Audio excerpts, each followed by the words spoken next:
Hello. Hi, hi. It's me. I was so thrown off by Spooky streaming right now. Hey everyone, Spooky streaming. Go go follow Spooky. Go follow Spooky if you aren't already, cause you gotta. And Spooky gets to 700 followers. They're gonna do a Kingdom Hearts stream, and it's gonna be funny. You know I what have I literally miss? never played a I Kingdom miss Hearts the game, BFC. but That's go what I follow them. Wait. Pretty sure we share 100% of a community, so I'm preaching to the choir, but that's okay. Hi everyone, how are y'all doing? Hopefully we're having a good week so far. I'm back from yesterday, playing a different game. I know people want to keep watching me play 1000 Resist, but Scarlet Hollow is also very good, so we're gonna play this one.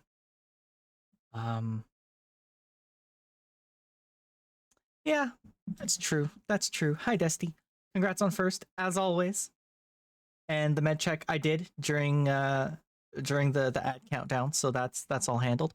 I also did my hydrate for Spooky during that because you gotta drink water to take your drugs, right? My back feels a little bit better today, just slightly. Thank you, Desty. Clean glasses. They are nice and clean. As soon as I got it, I leapt out of my chair and went and ran around the house looking for the good cloth because it was not in my pants pocket where it's supposed to be. I like to keep a cloth and a hair tie in my pocket so that I always have them because my hair is long enough that I need to tie my hair back sometimes. But let's see, daily logins. Congrats to Cloud for third and a stretch. I'm still a little gun shy about stretching because that's how I hurt myself. Oh, that actually feels good though. Yeah, there's a free yawn for you, Cloud. Ugh. Ugh.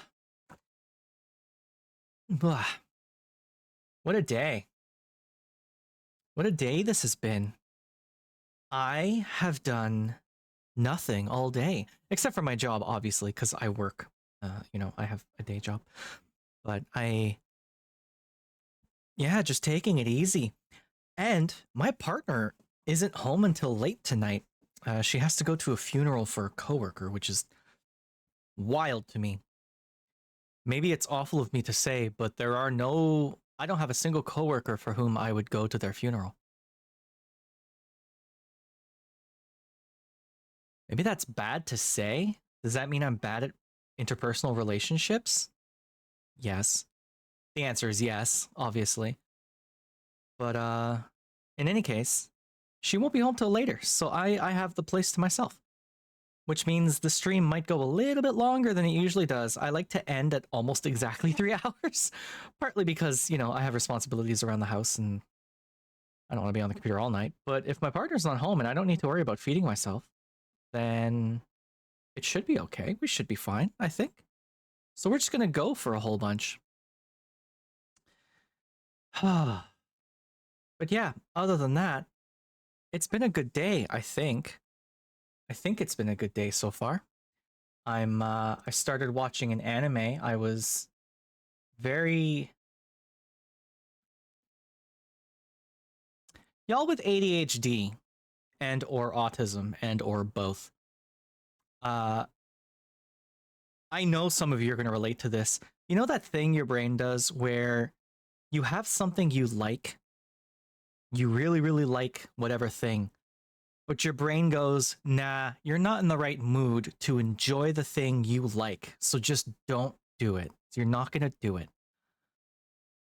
That's been me with anime for the last year. I haven't watched a single anime series in a year or more now. I've been collecting them. I keep track of the shows I want to watch and I know what's come out and what's happening.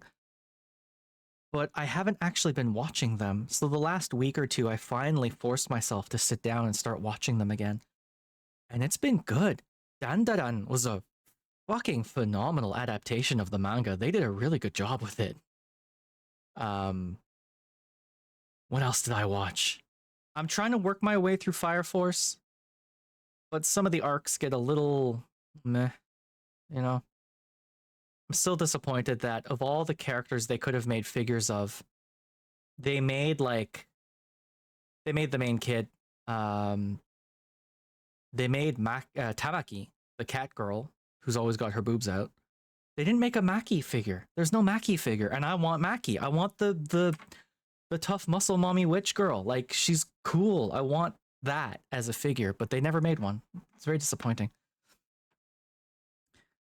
And today I actually sat down and started watching an anime for one of my top 3 mangas. One of my top 3 favorite manga series. After School Insomnia. What is it? After School Insomniacs or Insomnia with You After School? Kimi to Hokago Insomnia is the Japanese name. It is so good. The manga is so good. The art style is gorgeous. The storyline is so gentle and soft. And you can tell the author knows insomnia, because holy shit, the way this author writes about insomnia, it's like, yeah, no, you get it. I get that. I am thankfully not a sufferer of chronic insomnia like some of my friends are, but I get acute insomnia about once a month or once every 2 months or so. So like I'm familiar with it. It sucks. I hate insomnia. But I finally sat down to watch the anime of that one, and they're doing a good job of it so far. I'm a little concerned that some of the more artistic choices won't get across. The manga tends to use a lot of hey music, you're kind of chill just a bit, yeah? Good. The manga tends to use a lot of negative space, a lot of white space. So another hydrate. Okay. You think your head pats can stop me from yapping, Dusty? You look to silence me with head pats? It won't work. It won't work, Dusty. I'm gonna keep talking. You can't stop me. No, I know. I'm just being an idiot. Yeah, no, the manga is gorgeous and the art style is gorgeous, and I'm really looking forward to one scene coming up where the 2 characters are in the school after dark, where the author, like, God, I don't even want to spoil it. You need to go read it. It's so good. And I'm hoping that the anime does it justice. Hi, Cloud. Just saying hi. Hello, hello. And yes, I know, Desty. I know you are. Thank you.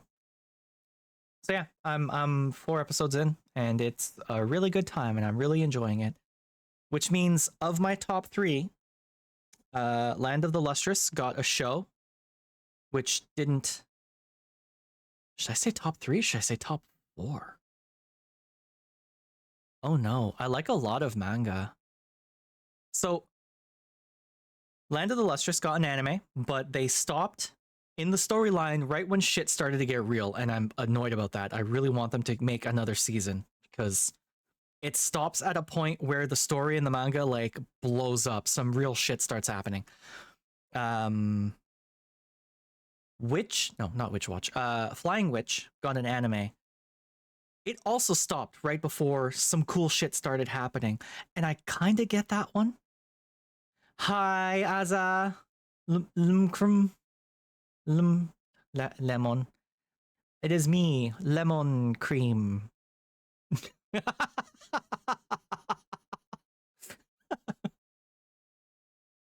Lemon Cream. Yeah, no, Flying Witch stopped right when stuff was about to get really cool, and I sort of get that one because they were really going for the cozy, the slice of life, quote unquote, healing anime, right? And I get that. Lemon Cream is my magical girl name. Fuck yes. Aza, can I hire you to design me a magical girl outfit? Aza, I want that so bad. I know you're already making me the maid outfit, but now I also want a magical girl outfit. I want that so bad, Aza. Oh, that would be so cute. I will gladly pay you for this. Aza. Yeah, so Flying Witch, Land of the Lustrous, very good. Now this one, After School Insomnia, has got an anime, and they did a very good job with it. And my number one absolute favorite manga, and I really hope it gets an anime, is Ruri Dragon. Ruri Dragon is the cutest goddamn manga ever. I love it so much. Like designing outfit, good. Good, I will throw money at you once a couple more of my comms come in, because I've got some live comms happening right now.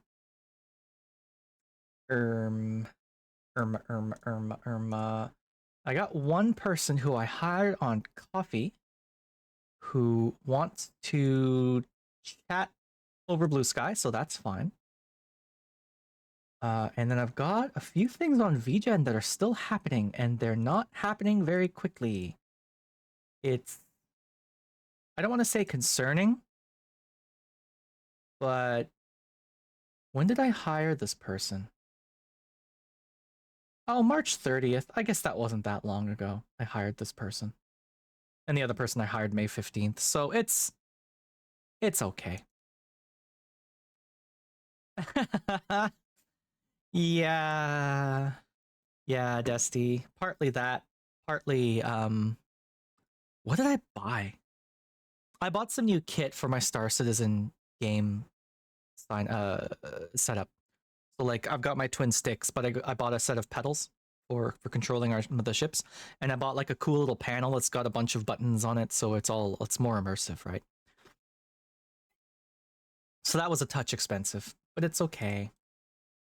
I'd rather give my money to artists because art is cool and fun, and I love supporting my artists.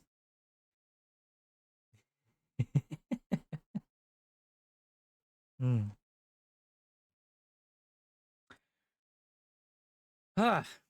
So today we are doing more Scarlet Hollow.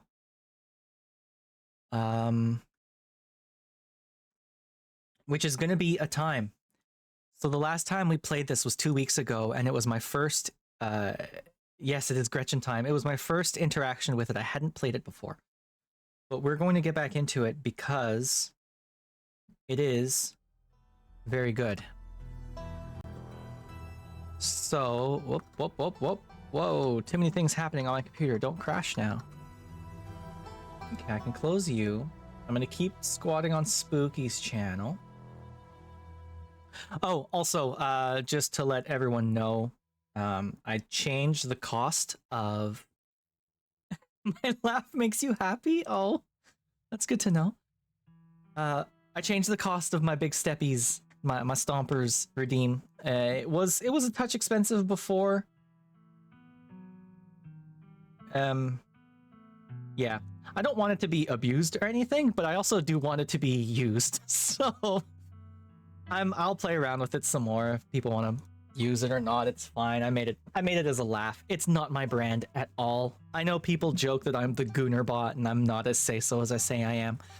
But like realistically, you know, the horny robot thing isn't really me, so it's all good fun.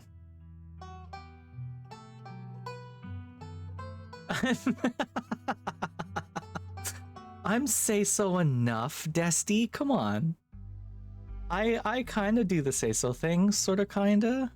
I don't really. See, here's the thing, right? I feel like say-so, not say-so is too... It's too binary. Yeah, exactly. I'm kind of in the middle. Like, I don't shy away from sex jokes or anything like that. I'm not a Puritan. I'm not sex-averse. I do find horny humor to be funny. Fuck binaries.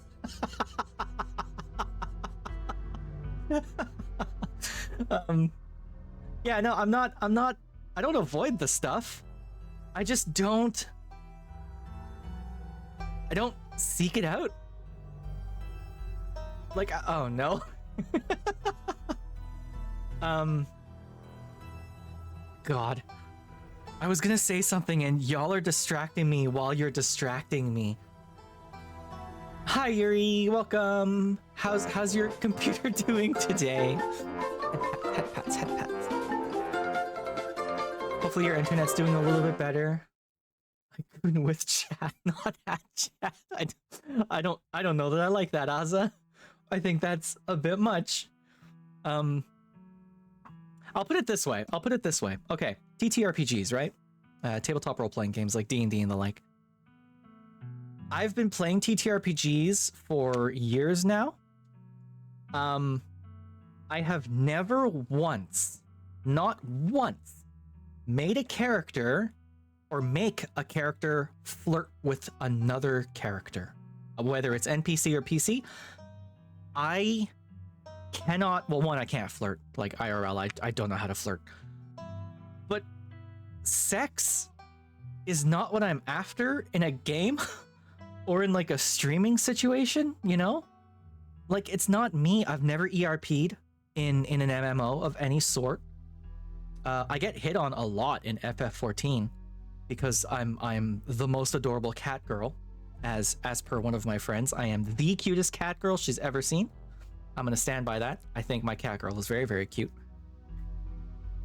But yeah, I don't go for that. It's not my bag, you know? So like the Steppies is cute. I think the Steppies is funny. But if people start like engaging with it in a purely sexual way and like, oh yes, mommy bot step on me or whatever the fuck, don't any of you, hey, fucking none of you clip that. I swear to God, I will fight you. If people start engaging with it that way, then I don't know, that might be too much for me. I'll evaluate once we get there. Okay. No, Cloud. Damn it. All right, let's just start this stupid thing.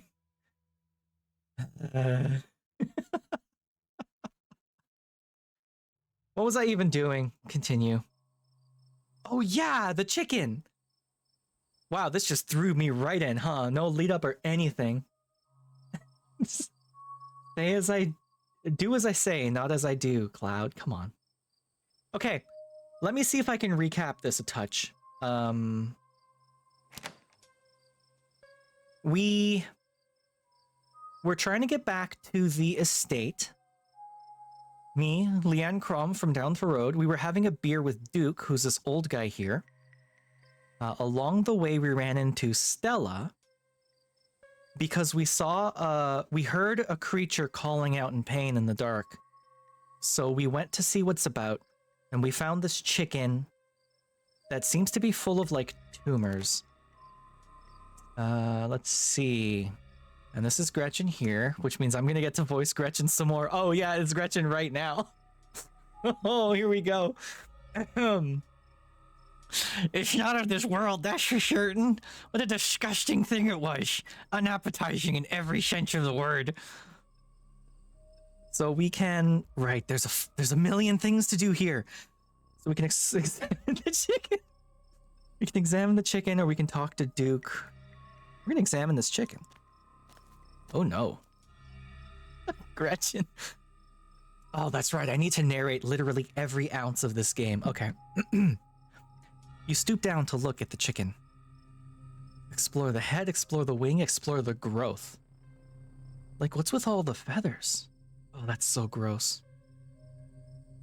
The growth. Good God. At first you thought it might have been a tumor, but this is something else. The skin is stretched taut, the growth pulsing beneath. Ugh. Oh, there's like a shape in there. That looks like an embryo.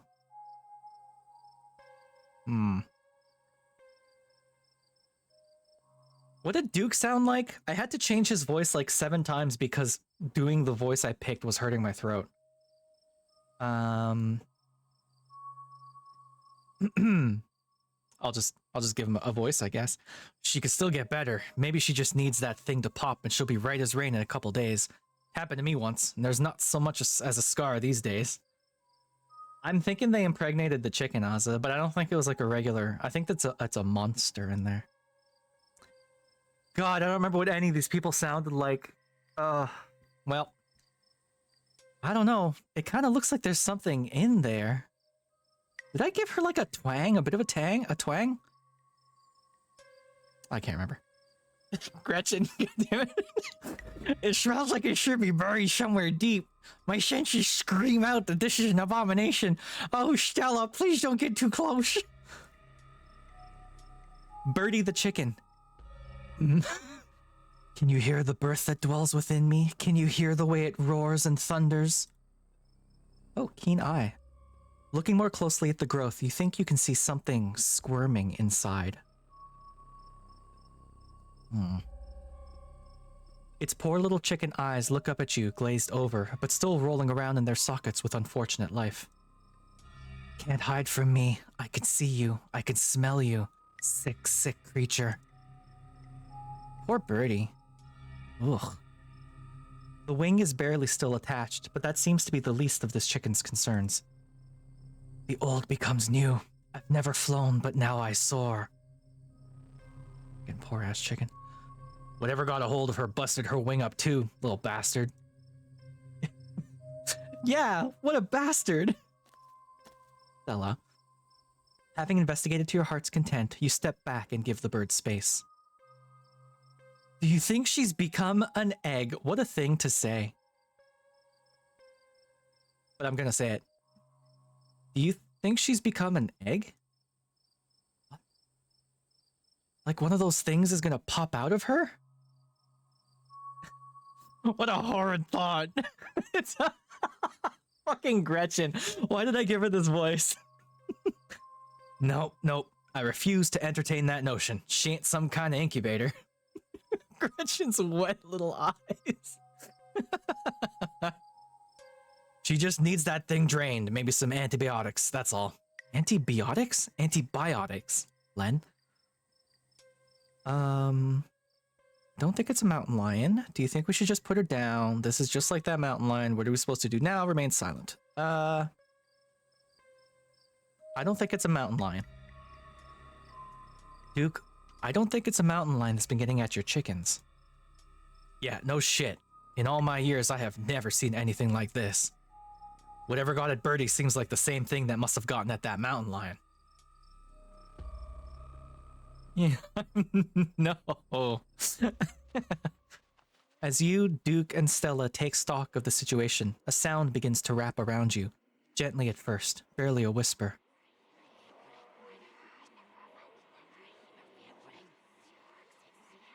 That's well creepy. But then a guttural moan, and then another and another, until suddenly you find yourself surrounded by a chorus of groaning misery. There's something out there, all around us. I can smell it. There's so many of them. I think we should get out of here. Agreed. We've all had enough excitement. Come on, Birdie, let's get you home. Are you guys hearing this? She starts filming again.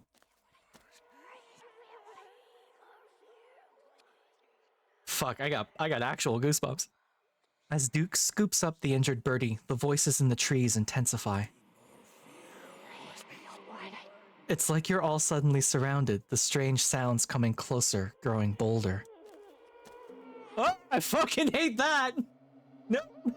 Oh, no, nope. Oh.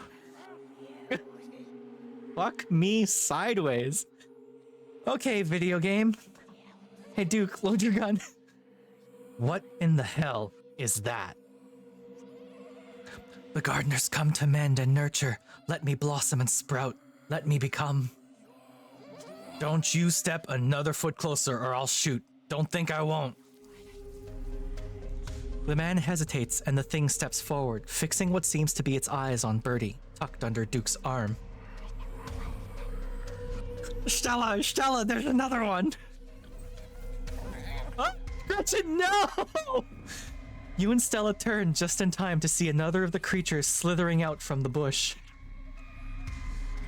Oh my god. What's going on over there?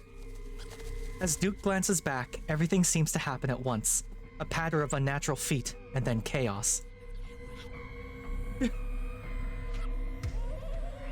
Oh, they're gonna make me pick. Duke grapples with the thing as it grabs at his shotgun, pushing the barrel out of the way as it grasps for Birdie with oddly jointed limbs. while Stella stares in shocked silence, as if paused, watching as the other creature attempts to wrestle Gretchen into the darkness, her desperate cries going unheeded. Shit, get your grubby little hands off my bird. Yeah, of course I'm gonna do the right thing. Get the thing away from Gretchen without question. I'm helping Gretchen. You dive for Gretchen, attempting to snatch her away from the thing's misshapen hands. Oh, Lienkrom, my hero! She's supposed to sound like a Southern belle, by the way.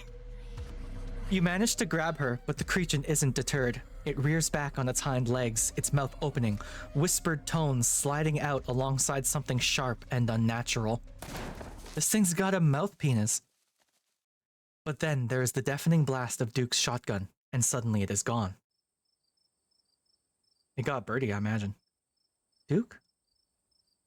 Blood! Blood! My heavens! I smell blood! Oh shit. Fuck! Well...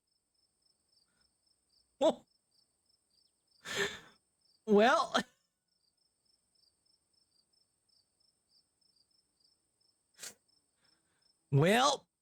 Oh boy, hey, we saved Gretchen, eh? Oh my god, what do we do? Okay, first things first, I grab Gretchen. There, step 1 is done, Gretchen is safe. Great, okay, step 2. What's step 2? Gretchen's eyes? Oh my god, that man saved my life today and he's gone. Hey, it's okay, let's take some deep breaths and collect ourselves. We go home and pretend this never happened. We go after those things, it's what he would want, revenge? Are you insane? You just stood there filming what's wrong with you. Looks like you got the footage you wanted happy now. Okay, I'm not gonna stay silent. This is how I am literally responding right now, so...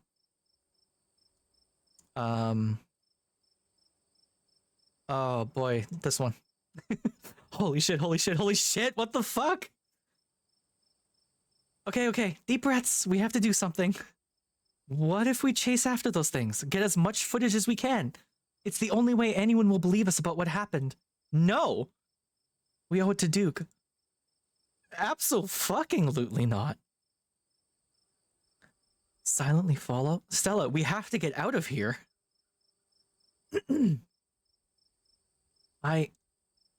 Okay, let's go. Yeah, Stella. Christ. As you and Stella quickly make your way back through the woods, the unearthly whispers of creatures unknown once again surround you. Keep moving. You say nothing, continuing forward with a grim determination. Oh my god, I hate that. We're almost there. You and Stella reach the main road, and the whispers fade back into the sounds of nature. It sounds like they've stopped following us. I certainly can't smell that stench anymore. I should get reception now that we're back on the main road. Let me find my phone so I can call the sheriff.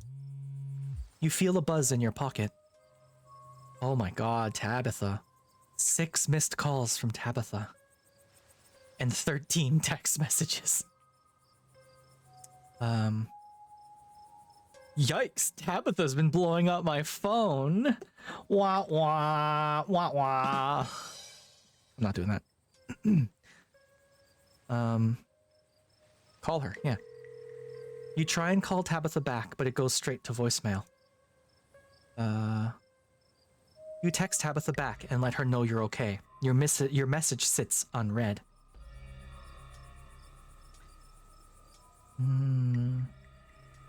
Tabitha seems worried. Yeah. It's pretty late, isn't it? Stella pulls out her phone and dials. Hello, Earl? It's Stella Richmond. I'm up the mountain on the Asgina? Asgina Trail? It couldn't possibly be Asgina, right? Asgina? Oh, what do you say, Google?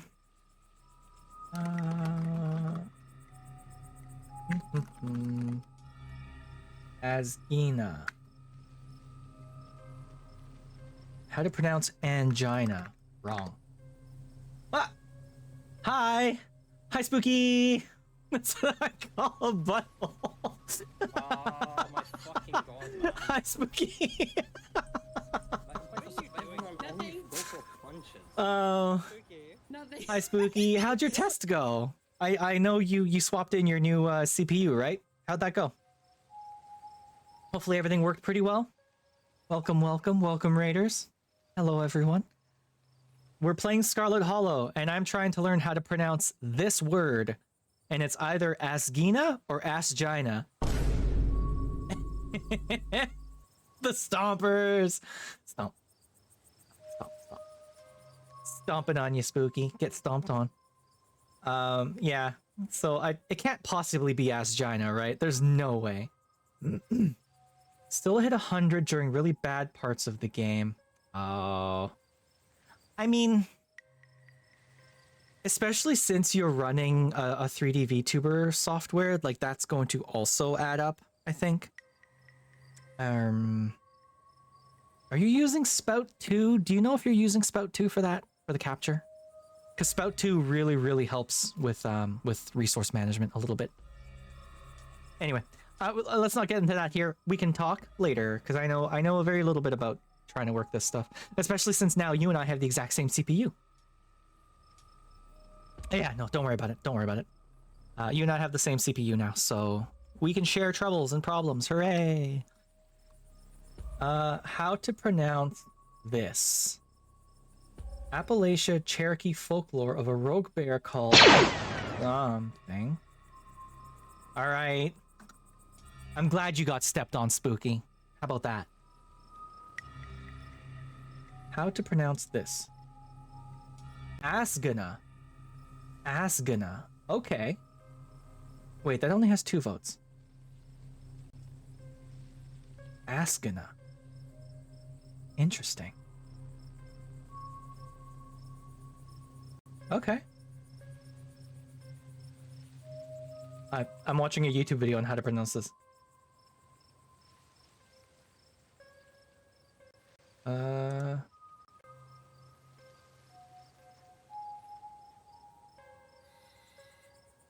Well, buddy, you just said the word angina. You didn't say... Okay, I'm just gonna go with Ascana. And we're gonna be happy with that.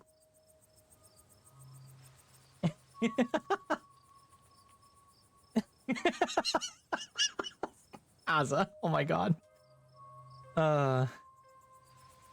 Oh yeah, that too. What Desti said. Keep an eye on your temps. There's multiple ways to do it, but yeah, keep an eye on your temperatures. It's important. Okay, all right, okay. We're gonna get back to this stuff. Hello, Earl. It's Stella Richmond up on the mountain on the Asgana Trail. Duke is dead, Earl. You know what? I'm gonna save. I'm doing something on this playthrough where we are not save scumming. This is a visual novel, and it obviously is going to have different routes and paths and stuff depending on the choices you make. We are running single save file on this one. We are going to play this straight through. We're going to go gut feeling only. We're gonna have fun with it. Shotgun. It happened right in front of us. There's something in the woods. Okay, yeah. Yeah, I think we're okay, but hurry. Jesus, Earl, who's gonna tell Bo? I guess now we wait. Bye, Gretchen. Oh, here comes Tabitha, I bet. Oh, okay. It takes a little while, but eventually a patrol car arrives at the scene. Out of it walk 2 officers, Sheriff Hugby, a friendly older man, and Sheriff Franklin, a serious man wearing sunglasses despite it being the middle of the night. You're a fucking idiot. See, right there. A thing jumps out of the woods, then the shotgun goes off. What? What does this guy sound like? What in the Sam Hill? What is that? Some kind of Pillsbury Doughboy? Yeah, this is the voice this guy has now. Oh, Jesus. I'm not a voice actor. Could have been a naked maniac. No, there was more than one. They chased us through the woods. Whatever they aren't human. And they killed Duke. Uh-huh. Now we're gonna have to confiscate this camera, Miss Richmond, if you don't mind. This is evidence. But okay. Let me just turn it off to save the battery. You notice Stella popped something out of the camera and slided up her sleeve, the memory card. Or the tape, potentially? Here you go, Deputy Franklin. Deputy Franklin. We appreciate your compliance with the law. We'll get a team out in the morning to retrieve the body. But for now, Sheriff Hugby and I... Please call me Earl! Earl and I will escort you, and... Who are you exactly? And is that a single Bud Light I smell on your breath? You shouldn't be drinking in the woods. What are you, a fucking cop? That's Leanne Crum. They came into town today for the funeral from down to road. Oh, right, I remember now. Puked all over the diner. Sorry. See, this is why I say I'm not a voice actor. I'm laughing at my own voice.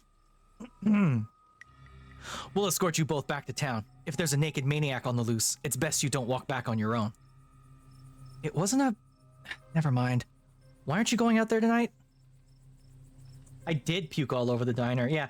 Chat, so... I found something in the fridge. Something ancient and evil. It was in a styrofoam package. And I opened it up. And it was... You know...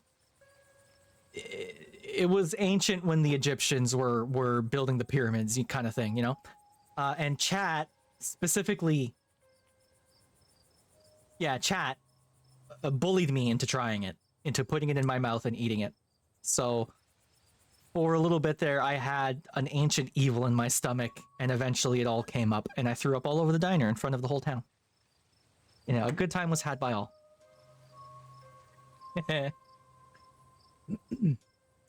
There's a dead body in the woods. Those things out there could attack someone else. Well, it ain't exactly like old Duke is going anywhere at this point. He'll still be out there in the morning. We only have a skeleton crew at the moment. Monday nights are Deputy Derrickson's bowling nights. I'm gonna lay it on as thick as possible for this guy. We'll be on alert for any more reports of naked maniacs, but retrieving Duke will just have to wait. His body's gonna be gone in the morning, guys. Now, if you'll kindly step into the vehicle, we can return you safely to your home. Do we have to ride back with you? We can just walk. Those creatures left. We'll be fine. I'm afraid I'm going to have to insist, for your own safety. Stella sighs. Okay, thank you.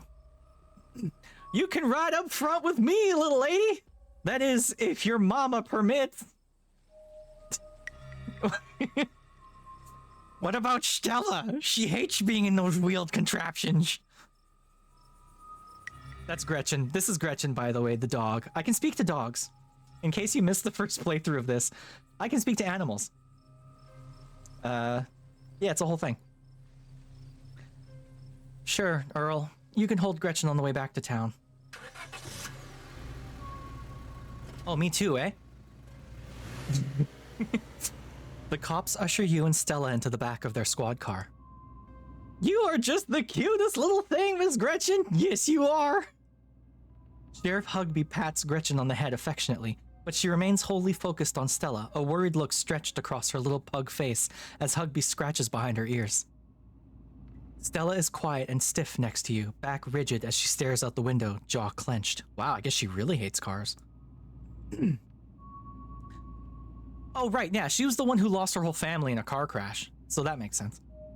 Oh, my poor Stella. Neither one of us much likes these awful metal beasts. If only I was able to comfort her. Confound this old man who reeks of coffee for keeping us apart. Hey, Stella, you good? She doesn't respond.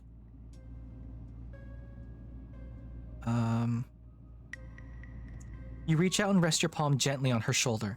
She jumps slightly at your touch, but remains focused on the wilderness outside of the window.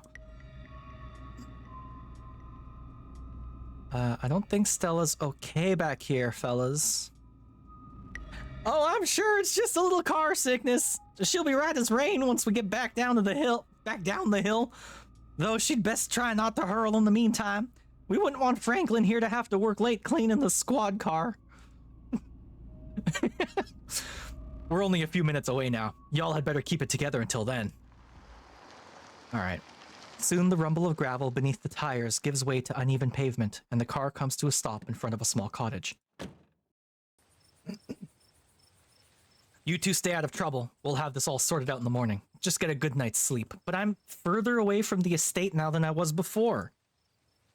And you, whatever your name was. Hey, well. Leanne Crom. Sure. You're in town for the funeral? Good. Don't you go leaving before then. I imagine we'll need to ask you a few questions about everything you've seen tonight. Stella, keep an eye on them for us. Make sure they don't get into any more trouble. Y'all have a good night now. Bye-bye, Gretchy. And y'all have a lovely evening. If any bugaboos give you trouble, you know how to get in touch.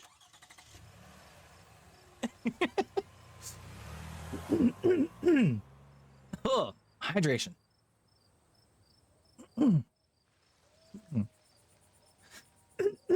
Ah. And here you are, back in town, away from the woods, with no one but Stella in sight. Holy shit. Okay, so I know it's late, but I'm wound up. I know I, for one, need answers. It's a long shot, but my friend's mom is a weird hippie lady. She knows all about local wildlife and local myths and legends. Maybe she would have some idea what those things were. You can't just call someone a weird hippie. Oh, wonderful. She always stocks the finest dog biscuits just for me. I could really use one of those right about now. I say we go over and show her what we have. Are you with me? Oh, Tabitha. Oh, what was Tabitha again? Tabitha was like a Daria character, right? Where have you been? I've been waiting in town forever. Were you that lost? Tabby, great! We were just headed over to Sybil's. You should come with us. A lot happened out there tonight. It'll be better to explain it all at once. I saw someone die. Gretchen is the pug, yes. With her big beady eyes.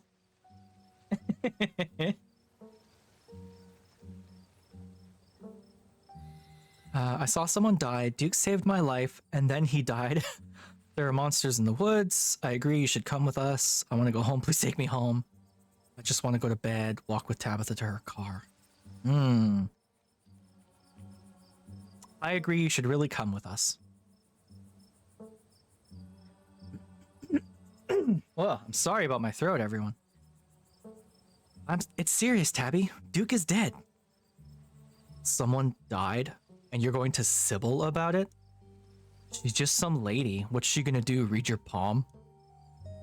She knows a lot about the area. I go to her all the time to ask about weird things.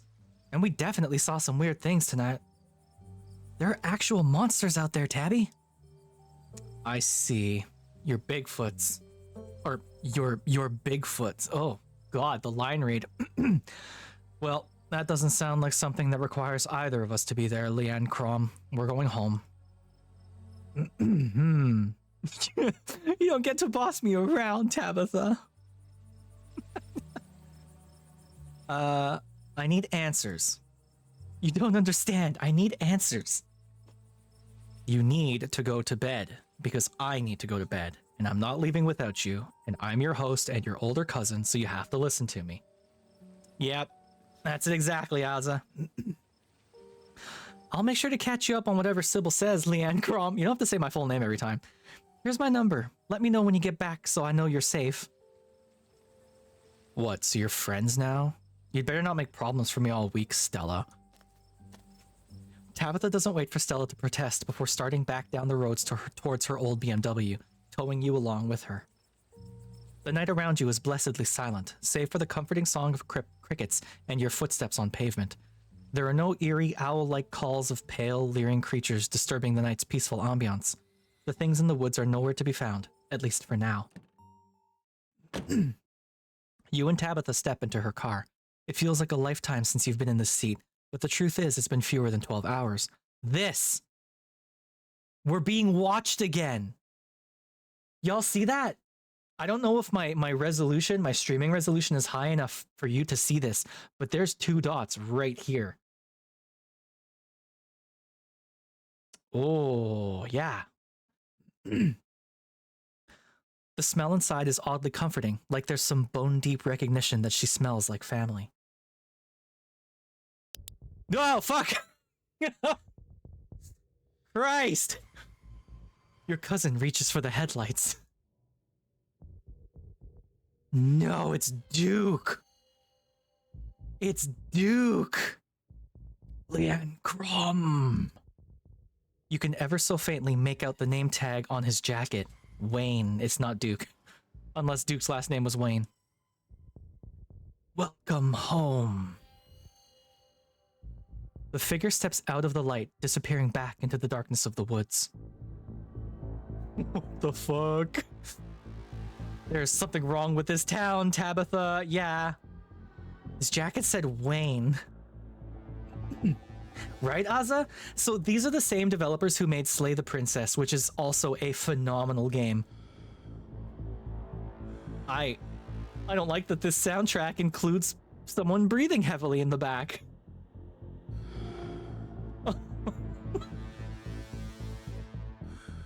This developer is rocketing to the top of my favorite developers. Like, it's to the point now where they could announce a game and I'll just pick it up.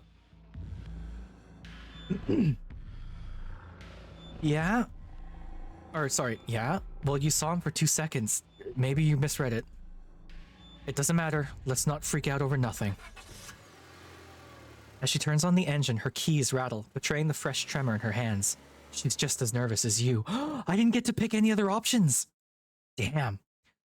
You both ride in silence back up to the estate. The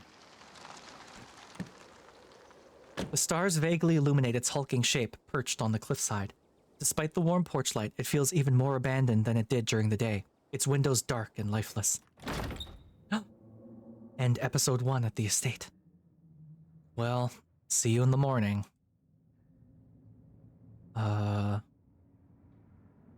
Oh my god. Really want to keep an eye on me. Maybe I can go to work with you tomorrow. Why didn't you believe Stella? I don't want to stay in this town. You're pretty dismissive of that Sybil lady. Good night, Tabitha. Sleep tight. Love you. You sure you don't want to stay up with me for a little bit? We could talk or go to bed. Was there always a dog in this picture? There's a dog up on this one, too.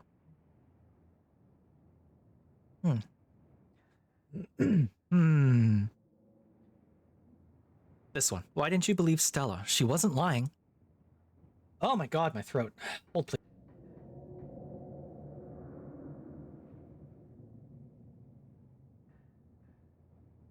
There we go. I had meat pies for lunch, and clearly the spices and stuff are attacking me.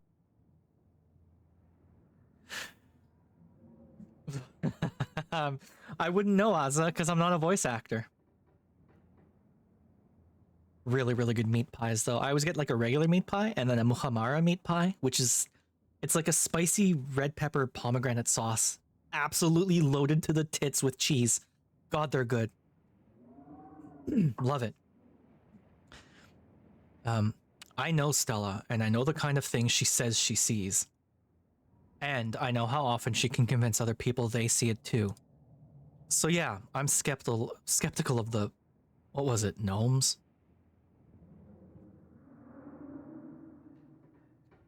But hey, maybe her next video will come out and prove me wrong. There's a first time for everything. Look at that smile. She doesn't get a lot of practice smiling, clearly. I saw them too. Do you believe me? Is what I just said? I believe you even less than I believe Stella.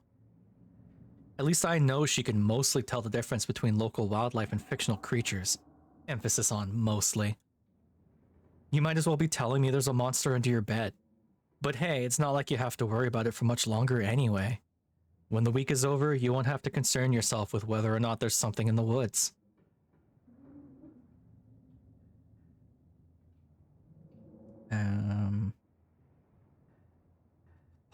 You were pretty dismissive of that Sybil lady. Is there anything I should know about her? She's a hippie type, that's all. I wouldn't trust half of what comes out of her mouth.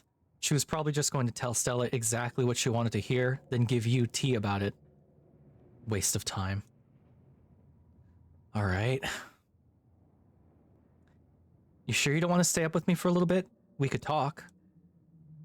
I've done enough talking. Good night. Bye, Tabitha. Tabitha doesn't so much as wave goodbye before heading up the stairs. You follow suit. Bleh. You follow suit, climbing up the creaky stairs to your own waiting bed with its ancient, dusty sheets. Oh, this point of view, I am ready for some horror shit to happen. Someone is going to appear in the window, I'm calling it right now, or eyeballs are going to appear in here, and it's going to freak me out, but then it's going to end up being, the cat. What's the cat's name? Frou-Frou? As you start to drift off, you remember that Stella asked you to let her know when you got home safe. Yeah, I'm gonna call her. You pull out your phone and call. Hey, how are ya? She sounds a little different, a warble in her throat. Okay, well, I guess I read that line wrong then. Hey, how are ya? Did you make it back all right? Tabitha and I saw someone weird on the way back. A miner, I guess? He knew my name, said some really creepy stuff. That's scary, man. I think I've got some interesting leads, too. We can compare notes tomorrow. Until then, get some rest, alright? I'm glad you're safe. Boop. From the relative safety of this uncomfortable bed, the events of the past evening seem like something that happened to someone else, though you can still clearly picture the terror you felt in those moments. For now, you're safe and you're warm. Or from up here. Eventually, the sun will rise and chase away the monsters and make them seem like nothing but bad dreams. Maybe tomorrow, if you're lucky, you'll wake up in the normal world and have a boring week in the mountains with your sour-faced cousin. It's a nice thought, but deep down you can't help but worry that things will only get worse.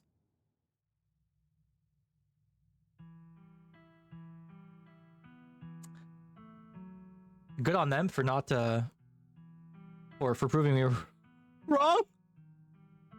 Well.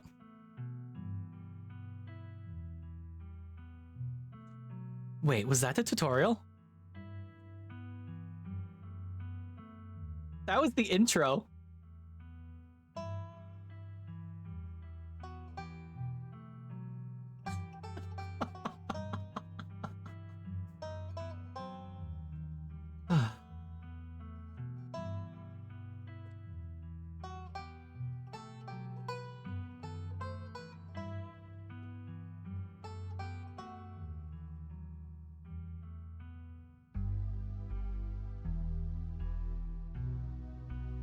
Right?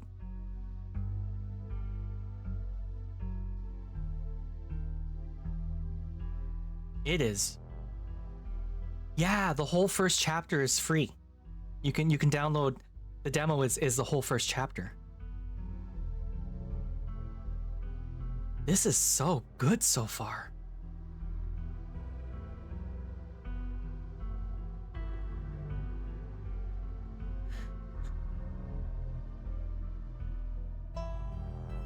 I really like that I keep playing games. Like, one of my favorite things, I'll play a game on stream, and then like immediately after or the next day or two after the stream, I'll look at my Steam library and I'll see, you know, this friend has added this game to their wish list, that friend has added that game to their wish list. Like, I kind of love that I'm spreading the word for some of these niche games that people wouldn't otherwise play. It makes me feel very good. Doing free advertisements here.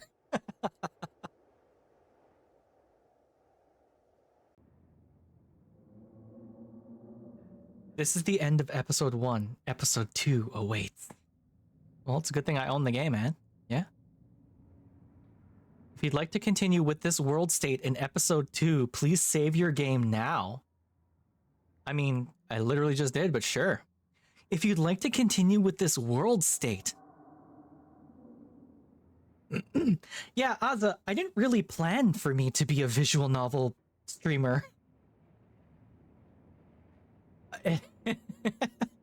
It sort of happened. I enjoy it. It's quite a bit of fun. Continue. Thanks, Aza. I'm glad that you think that I am great at it. The ninth. Would you like to see a recap of episode 1 before you start episode 2? Just found out that asterisk has visual novels that you can play in browser. Sorry, Cloud. Links don't work. DM me them, though, on Discord. Would you like to see a recap? I'm a little curious what the recaps look like. Ads coming up in 5 seconds. Should I take a quick 5-minute break and stretch it out? I might do that, actually. Okay, I'll be right back. We're gonna go to ads for just a touch. I won't wait out the whole links, don't worry. Or the whole ads. I'll be right back.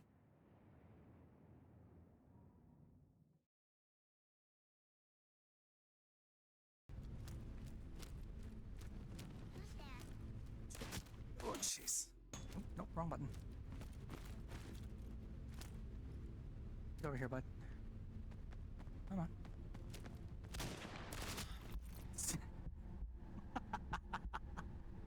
Okay. Alright.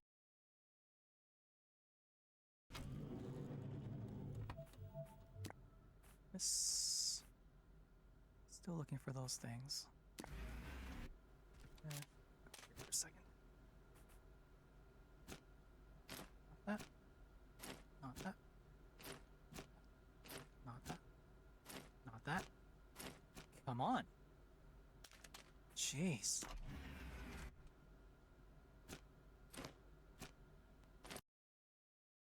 I want you so badly to drop the thing I need. Do it, Aza. Do it. Oh, I love this clip.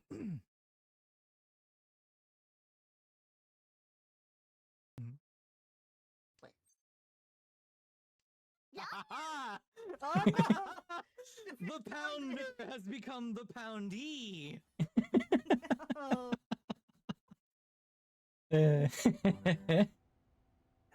Testing. Oh.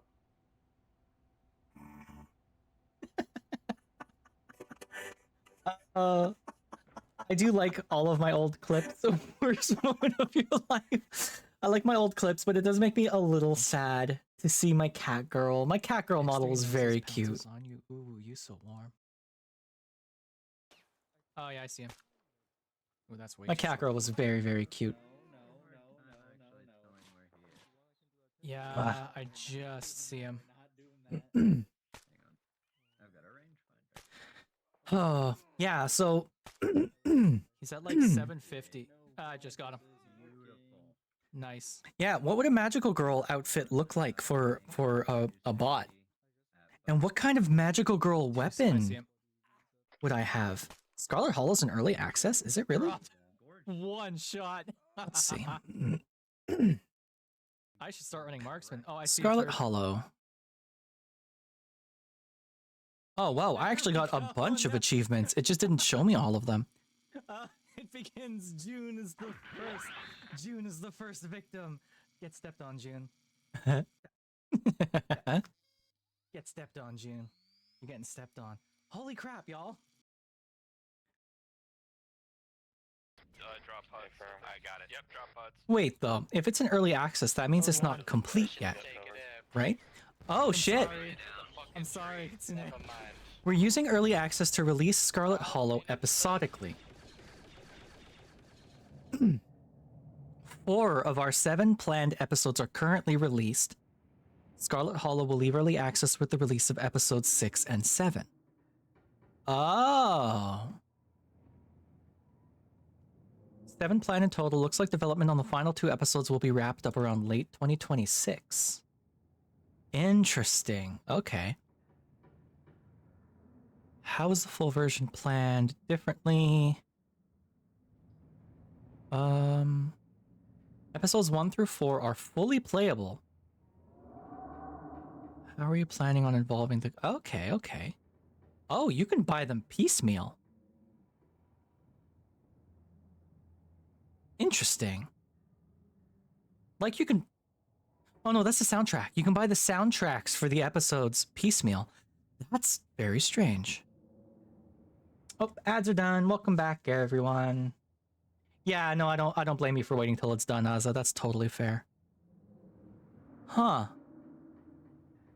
Okay, well, we're gonna keep going until we can't anymore, I guess. And then I'll just find something else to play.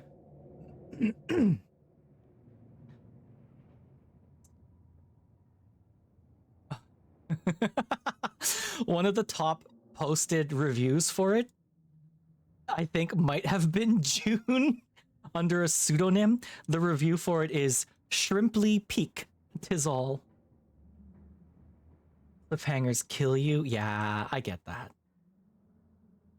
I don't know that they have a lot of other games. They have Slay the Princess, which is also very, very good. Black Tabby Games developer. Yeah, they have Slay the Princess and Scarlet Hollow. That's it. Those are the only two games they have. So, yeah. That's okay, though. I've got so many other frigging games I want to play. But, I mean, at the rate I go, it'll take me... By the time I get to the end of episode 4 of this, at the rate I play games and stream, I think the next episode will be out. So, it'll be fine. Would you like to see a recap of episode 1? I'm a little curious what the recaps look like, so let's just take a quick look.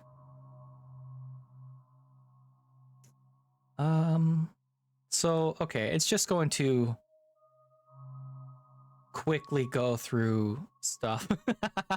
Your stomach starts to churn again. The slime refuses to be contained. Blar.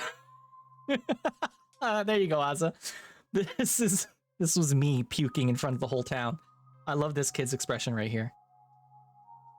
And there's a Wolverine back here. Also, can we look at the prices real quick? Sunday pancake special for $3? That's wild, right? Oh yeah, also Azza, it is a visual novel with, I imagine, many different paths and options and choices to make. So like, even if you watched all of it and remembered all of it, your playthrough would be different from mine, just because you would pick different traits, you would pick different choices, that kind of thing, right? So, yeah, that's right. We went to see Kanika. There's the thing. That's terrifying. There's the thing again. It's terrifying. We met Duke. Duke dies. There's Stella and Gretchen. Okay, so it's... Oh, yeah. Are they going to show us Duke's dead body again? That would be some shit. Oh, they didn't. Good. There's this thing. Okay. So that's not so bad. I love a game that gives you a recap because I am an adult. And sometimes I put games down and then I forget what I was doing and how to play the game. Tuesday morning awaits. Wake up.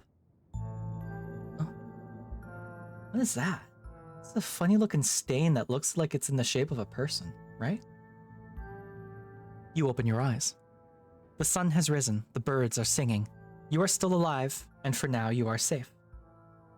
Your gaze wanders across the room to the window and the woods beyond. You wonder if the monsters are lurking there right now, just beyond the trees, ready to pounce as soon as you leave the crumbling estate. A familiar unease. Me every time I... No, I lost the joke. It was in my head for a moment, and then it's gone. A familiar unease settles into your gut, tangling into a knot of anxiety wriggling as the events of last night play out in your head. You can't help but remember Duke, slumped up against a tree, pieces of him scattered across the clearing. Don't laugh at me, Azza, that's rude.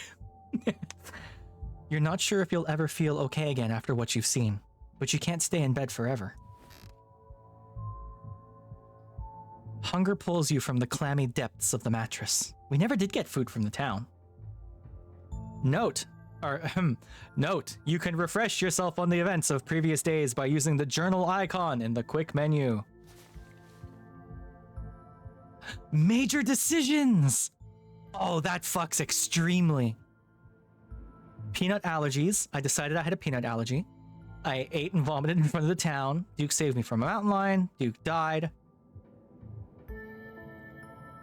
That's so cool. Okay, cool. I love that it does that for me.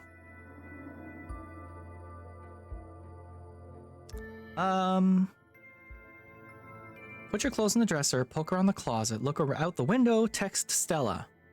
Get dressed and head downstairs. Look out the window. Now, as dusk falls, ended on a cliffhanger, there's been no updates on the next book for it. Oh no. That sucks. I also don't like cliffhangers, which is why Xenoblade Chronicles X pissed me off so much the first time I played it on the Wii U. The game just stops. Like, a big mystery happens right at the end, and then it rolls credits, and then that's it. So, like, I want to play the re-release because I hear the re-release adds the last chapter that was missing to the game. But I am not buying a Switch 2, y'all. It is like $800 Canadian for a Switch 2. It is brutal. Hi, Danny. Head pats, head pats. Hi, Danny. How you doing? Oh, Danny. I hope it's okay. I should have asked you first. I used the PNG tube model you made for me to do my new thing. Here, I'll do it real quick. I'll step on Aza. So I used the PNG tuber model you made for me to make this. I can step on my viewers now with one of my new redeems. But it's the lower half of the model you made for me. I hope that's okay.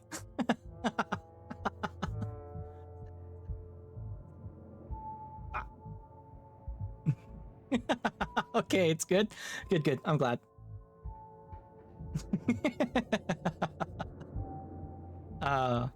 Yes. Yeah, welcome. Welcome here, Danny. We all love Danny here. If you don't know who Danny is the one who made my PNG tuber model. Danny is awesome and is a great artist and is a lot of fun to work with. Go hire Danny for stuff. Danny does art and PNG tubers and live 2D models and all that good stuff.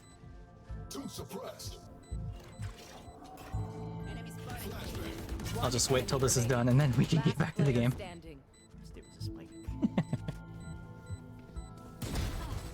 There we go.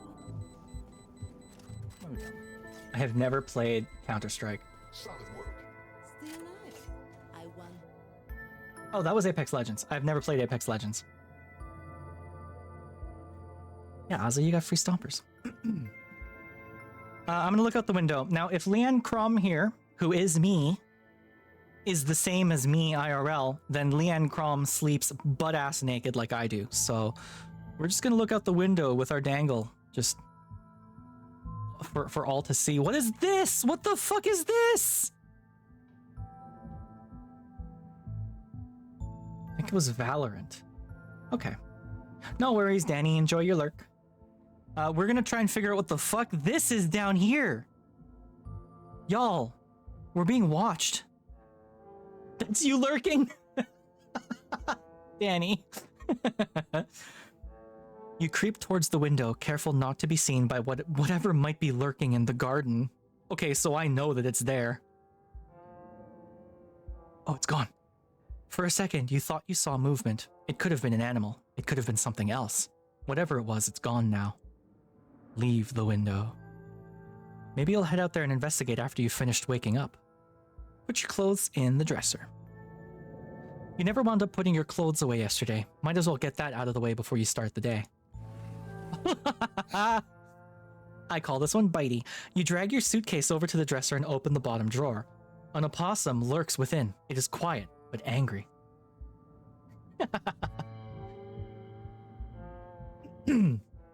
What does a possum sound like? It's gotta be hissy, right?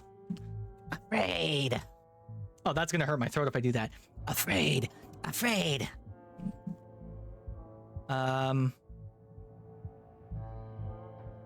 Wait. different stupid voice. Afraid. What's your name, little guy? Try to shoot him. Put clothes on top of the blossom.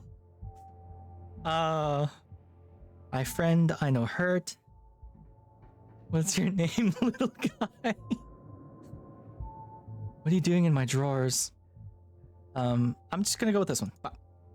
Whoa, the little face. My friend, I know hurt. Afraid.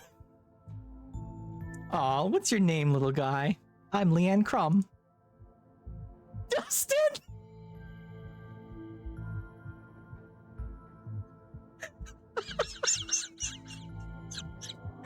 The little face! It's so cute! Dustin.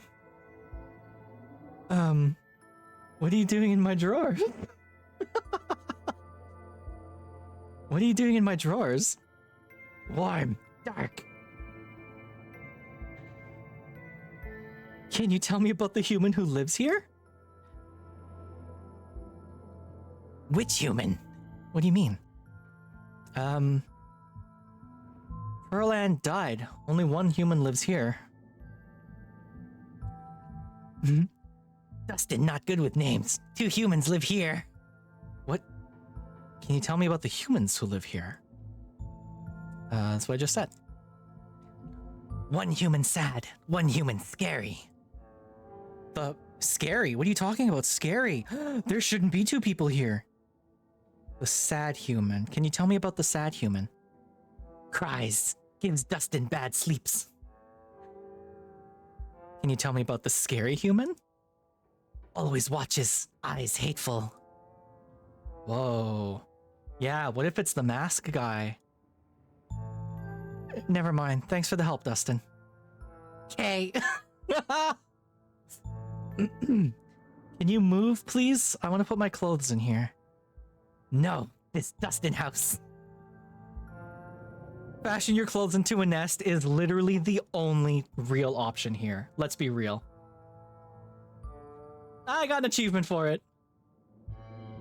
You poor thing, you look cold in there. You gently lay your clothes on top of the creature, arranging them in a little nest. Dustin closes his eyes, somewhat more at ease than before, and looks up at you with his shiny black eyes. Human is kind to Dustin. Dustin will remember this, yes! I've got myself a guardian possum. You close the drawer, satisfied with yourself for a job well done. I'm glad you're enjoying this, Azza. Oh god, okay. After what you went through last night, the last thing you needed this morning was waking up to find that doll in your closet. Yeah. Pick up the doll. Oh god. There's something written on the foot. Property of Alexandria is what it says on the foot. Hey, here's a fun fact about Len. One of my irrational fears is porcelain dolls. And actually, I can tell you real quick how I got that irrational fear. So, who here remembers the show Are You Afraid of the Dark? It was the Canadian version, basically. Or it wasn't the version, it was the Canadian kids show that did scary stories that maybe wasn't for kids. So the Americans had Goosebumps. Canada had Are You Afraid of the Dark? And I'm not trying to start any beef between the 2 countries or like anything like that. But Are You Afraid of the Dark fucking wiped the floor with Goosebumps. Goosebumps had nothing on Are You Afraid of the Dark. Goosebumps was Barney, and Are You Afraid of the Dark was like the scariest horror shit you've ever seen. Kids should not have been watching that show. There is one episode of Are You Afraid of the Dark in which the main character I'm not gonna get into that, Cloud, but yes, 100%. The main character in this one episode of Are You Afraid of the Dark finds a dollhouse in the attic of her new home. She just moved into this home. She finds a dollhouse in the attic. in the episode, they were talking about how the previous owners had left because their daughter had disappeared and they had no idea what was going on. Girl ends up getting sucked into the dollhouse, and has to deal with, you know, the horror of being trapped in this dollhouse. Eventually finds the missing daughter from the family who just left. The daughter is slowly turning into a doll. So her various limbs are slowly turning into porcelain. Girly decides that she wants to save this girl, so she has to bring her out of the dollhouse, has to try and escape the dollhouse. And the one scene that sticks in my head is that she is dragging this girl like behind her by holding her hand, and at one point the girl's hand turns into porcelain and pops off. And the girl's like, she's having trouble walking because she's slowly turning into a porcelain doll. And I was a child when I watched that episode, and from that point on, I had the biggest fear of porcelain dolls. I do not fuck with them. Absolutely keep those away from me. They terrify me. Will not do it. Yeah. So, Are You Afraid of the Dark? Good children's programming. It was some shit. Seriously. Oh, Alexandra. My bad. You pick up the doll to examine it more closely. Its foot reads, "Property of Alexandra." There's no way you're taking this with you. Nope, definitely not. You close the closet behind you. Text Stella. It's probably a good idea to check in with your new friend. You can't imagine she's holding up very well. Oh, what are we gonna text her? Send a picture of a tired cat you found on the internet that is so millennial coded. Yo, what up? Hey, how are you holding up? Hi. Send a picture of a cat. I'm gonna say, hey, how are you holding up? It might take her a minute to get back to you. In the meantime, get dressed and head down to the kitchen. Time to start your day. The cat! It was Frou-Frou, I was right.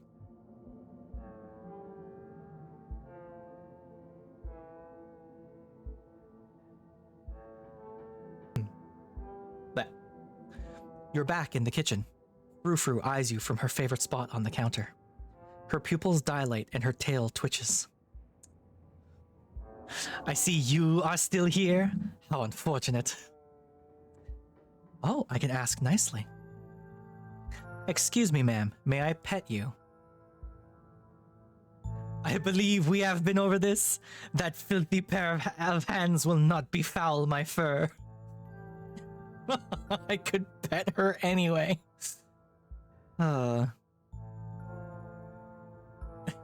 Gretchen sends her regards. Oh. Inform? I just got an achievement for that one. I won't read it out loud because it's very funny, but yeah. Gretchen sends her regards. Ce Saubert vit toujours? That creature has not yet returned to whatever vile pit of hell it crawled from. Merde. Truly ours is not a kind god. This cat needs a beret and a cigarette. Hey. Hi, Tabitha. The police called last night. I guess you and Stella were serious about that old farmer guy. While growing up, I had my mom's porcelain dolls in my room that I quickly pawned off to one of my younger siblings after watching The Night of a Living Dummy. Goosebumps. Yeah. That shit. Oh, God, I hate dolls. I've got a few irrational fears and one very rational fear that I think is very rational. People have told me it's not, but I don't like porcelain dolls. I don't like mirrors when it's dark because that shit creeps me out. Although that might be just decades of body dysphoria. Who knows? I don't like potatoes. Potatoes freak me out. I know that's a weird one, but like, ugh, I can't touch them. I can't look at them. When they start to grow, like the eyes and stuff, ugh, I hate it. And my very rational fear is the fear of being buried alive. Everyone who knows me knows that the day I die, I need to be cremated. And I don't even care if I'm not dead yet. Like, throw me in the oven. The Flamos will take care of me. Don't care. Do not put me in the ground hole. I refuse. She gave you recurring nightmares. Mirrors in general are spooky. They are. They're weird. I guess you and Stella were serious about that old farmer guy.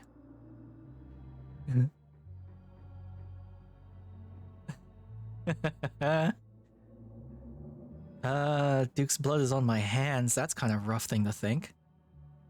Old farmer guy, his name was Duke, Tabitha. Did they say anything about Duke? Did they find the body? They didn't say anything about a body, but apparently he never went home last night. Yeah, because he's dead. And they had quite a few questions about you, Leon Crom. Before you ask, don't worry. I told them that you're an upstanding citizen. You seem unfazed by this. Yeah, a man's dead, Tabitha. Some old farmer disappeared after going hunting in the middle of the woods at night. So what? Something like that was bound to happen eventually. And frankly, you're lucky it didn't happen to you. Just make sure nothing like this happens again for the rest of the week, alright? We were chased through the woods by monsters, and you're worried about the cops? Yeah, I'm worried about the cops. I'm busy and I don't like talking to them.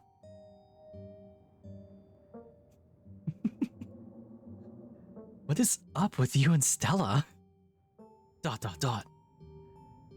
We just have a history, that's all. I don't need to explain myself to you. I'm sorry. I will apologize. Good. Jesus Christ. Yeah, that's what I'm thinking too, Aza. I also was thinking ex-girlfriends. I've got to get to work. But listen, you'd better stay out of trouble today. I want you home by sunset. You're not my real mom. I don't want to hear complaints. Just do what I ask and we won't have any more problems. You know what? She knows. I bet you $500 she knows exactly what's going on.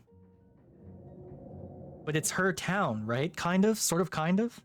Like Scarlet Hollow is named after the Scarlets. So... Tabitha takes a few steps towards the door. Sunset. Your cousin huffily exits the kitchen. Her footsteps fade down the hall, ending in the characteristic creak then slam of the front door as it opens and closes behind her. Once again, you are the only human in the estate. We think. It seems you make a habit of bad first impressions, no?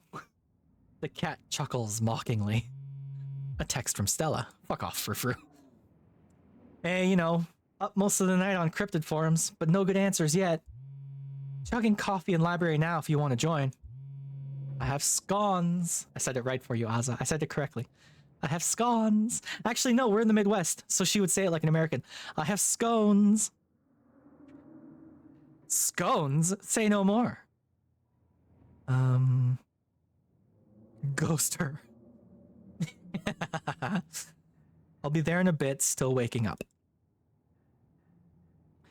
And that's that. Time to start your day. Make a jelly sandwich.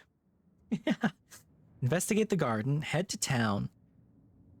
Try to clean the guest bathroom. Tabitha is right. After last night, the last thing you need is to be sucked into more adventures. You're not going to leave the estate. You're going to do what you were told and wait for her to get back from work. Okay, I said I wasn't going to save scum, but I want to investigate the garden, but I also want to make a jelly sandwich. If it won't let me investigate the garden after making the sandwich, I'll reload. This is my promise. Yeah. Squish. Sure, Stella might have scones at the library, but scones are later. Jelly sandwiches now. You quickly scrape together the ingredients and gobble up a delicious breakfast. And that's that. Oh, cool. Investigate the garden. Okay. As your eyes wander to the garden door, you shudder, remembering the brief glimpse of something you saw from your upstairs window. Oh, here we go. It was probably just a raccoon, but the uncertainty of what you saw gnaws at you and compels you to investigate, if only to prove that it was nothing. At the very least, you don't see anything now. Investigate further. Oh, creepy. You wander further into the garden, trying to pinpoint the spot where that thing had been lurking, if indeed there had been a thing to begin with. A fucking raccoon doesn't wear a hood. Yeah, exactly. A raccoon isn't bipedal and 6 feet tall and wears a hood. Unless there is a raccoon like that. And like at this point, I wouldn't put it past this game. Take it all in. The garden is peaceful, but undeniably eerie. Here, more than anywhere else, you're surrounded by the ghost of what this place used to be.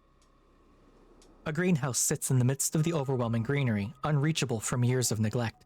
Its glass clouded and cracked. Statues reach out from within seas of weeds as if begging to be rescued.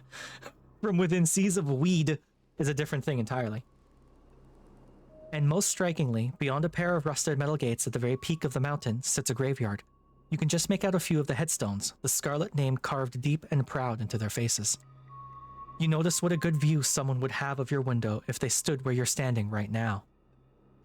Is there anyone I can see? Usually I have a pretty good eye for spotting shit. But no, nothing. Check the ground for clues. Oh, well, there you go. And some goop. You crouch down, pushing aside the greenery to examine the soft earth. A boot print. A big boot print. And what looks like some kind of viscera. Your thoughts turn to the specter from the night before. You snap a quick photo just in case it comes in handy later. Text it to Stella. Oop. You send the photo to Stella. Look what I found in the garden across from my window. No way that's Tabitha-sized. Wait, just go back inside? Okay. You head back inside. Time to figure out what to do with the rest of your day. Okay. God, I said I was gonna go see Stella, but like, I do want to clean this bathroom. Try to clean the bathroom instead. The sounds in this game are so good. Alright, I'm gonna clean the bathroom. Sorry, Stella.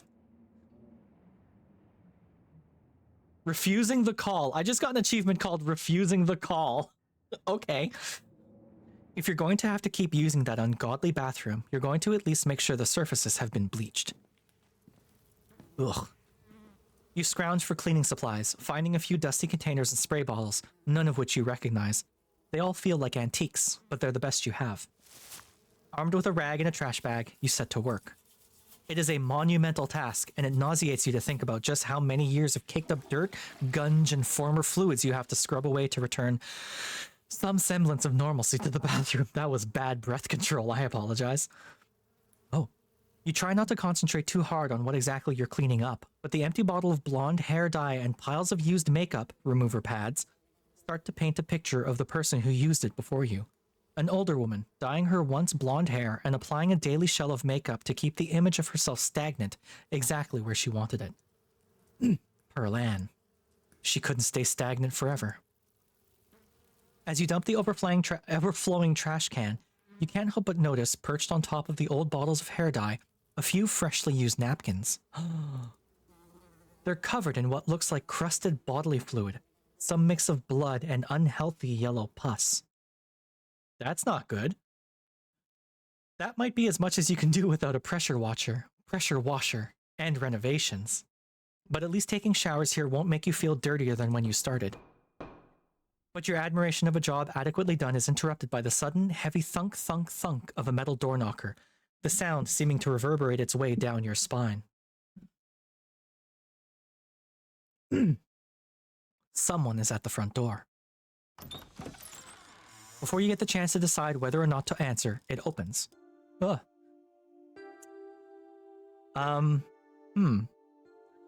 Is this Sybil? This might be Sybil. Oh, I'm so sorry. I hope I didn't scare you. My name is Sybil. I'm a family friend. Just thought I should stop by to check in on you. Sybil's kind of pretty though, right? Like in an old lady sort of way? Like she looks very calm. I like Sybil so far. Stella came by my tea room last night. She told me about what she saw out in the woods. And she showed me her footage too. She managed to sneak away the memory card. Apparently the police are just holding on to an empty camera. Didn't trust them not to erase the whole thing. Can't say I blame her. I brought some fresh tea. Let's settle in somewhere and talk. Frou-frou, you and the old hippie make your way back to the kitchen. She gives one of Tabitha's few mugs a thorough rinse before pouring you steaming tea from her thermos.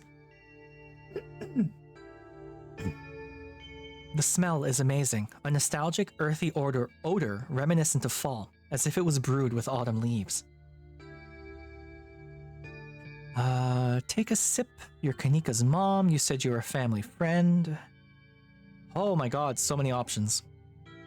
Out with it, lady. I don't have all day. You're gonna tell me about these things. I don't want to hear it. Do you know anything about what we saw? What did you want to talk to me about? Stella seemed to think you had some knowledge of the occult.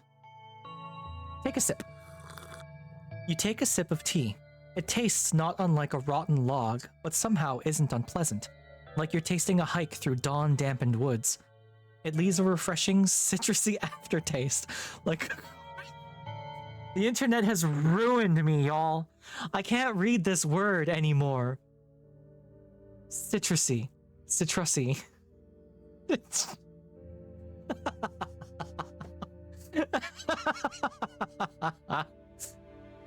It leaves a refreshing, citrusy aftertaste, like a cool breeze sweeping the leaves from the path the tea left on your tongue. No, Cloud. The only problem with my clip command is that it attributes the clip to me, which kind of sucks for people. It means you're not getting the attribution, like for Twitch's new clip thingy. Yeah, that's fine, I guess. I just feel bad.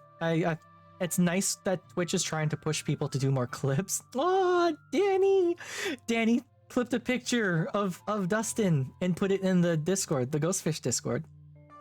That's so cute. I love Dustin. I hope we see more Dustin.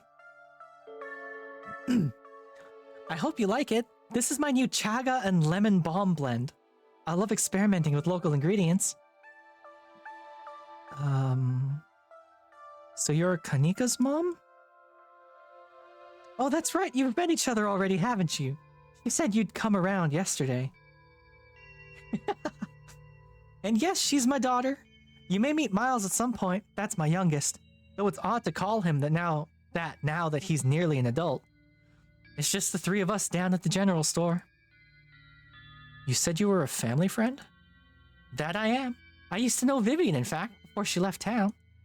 Maybe if you find yourself with time to kill one of these days, I could tell you unsavory tales of her youth. I was a little less close with Pearl Ann, not for lack of trying. She was quite the character, bless her, and may she rest in peace. I think Stella seemed to think you had some knowledge of the occult is like a very obvious thing to say. Do you know anything about what we saw last night? I'm just gonna get straight into it. Do you know anything about what we saw last night? Unfortunately, yes. That's what brought me up the hill today, in fact. I thought you should hear what I told Stella. I know what you two went through, and I know what you saw. Those things are real, neither of you imagined them, and they're certainly no ordinary creatures. My grandmother called them ditchlings, and they're a terrible omen. A sign of great suffering and destruction to come. Oh god. I've told Stella and my daughter what I know, though I'm afraid that's not much. How do you know all this? People tell stories, and I listen. Granted, it's not every day you meet somebody who's seen a ditchling and lived to tell the tale, so I suppose I should count myself lucky to know about them at all. And you should count yourself lucky too.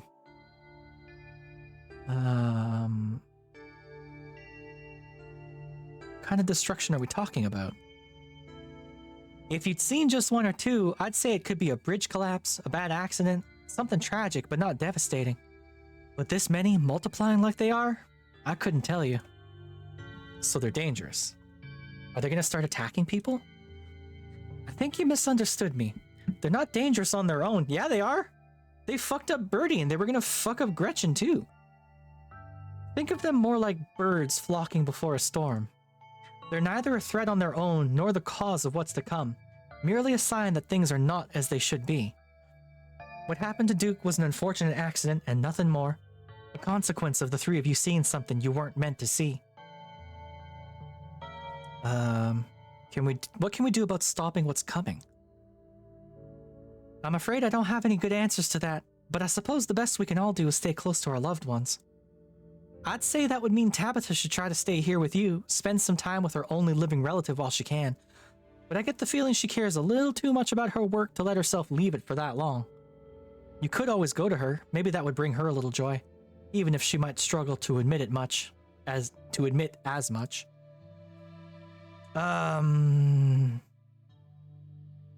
There was a man on the way home last night. I don't know if this is something you know about, but when Tabitha and I were on our way home, there was this man in the road. It was dark, but he had a miner's jacket on with a name tag that read Wayne. He knew my name, and there was something off about him. Oh yes, Wayne. You don't have to worry about him. He's harmless, just very sick. But do let me know if he bothers you again, dear. What? If something bad is coming, we need to get people out of here. Leave and go where? These people's whole lives are in this town. Their homes, their histories, their families. Most of them don't have the kind of money it would take to start somewhere else. You can try to convince them, but I think you'll find it a difficult task. I'm gonna take a sip. You sip your tea in silence. I'm sorry, dear. I worry that I've done nothing but scare you. But I couldn't rest knowing I hadn't been able to pass on some kind of warning, even if I'm not quite sure what I'm warning you about just yet. Fucking excuse me? There was a sound somewhere above you, a creaking floorboard betraying a shifting presence. There is something in the room above you. There should not be any other people in this house, y'all. You heard that too, didn't you? You know, dear, I was planning to stop by the mines for a quick chat with your cousin. Maybe it would be a good idea if you came along. I don't like the thought of you being alone in this big house. Not with the town the way it is right now. Dustin did say there were two humans, yeah, so... There's another creak from above. Leaving suddenly seems like a very good idea.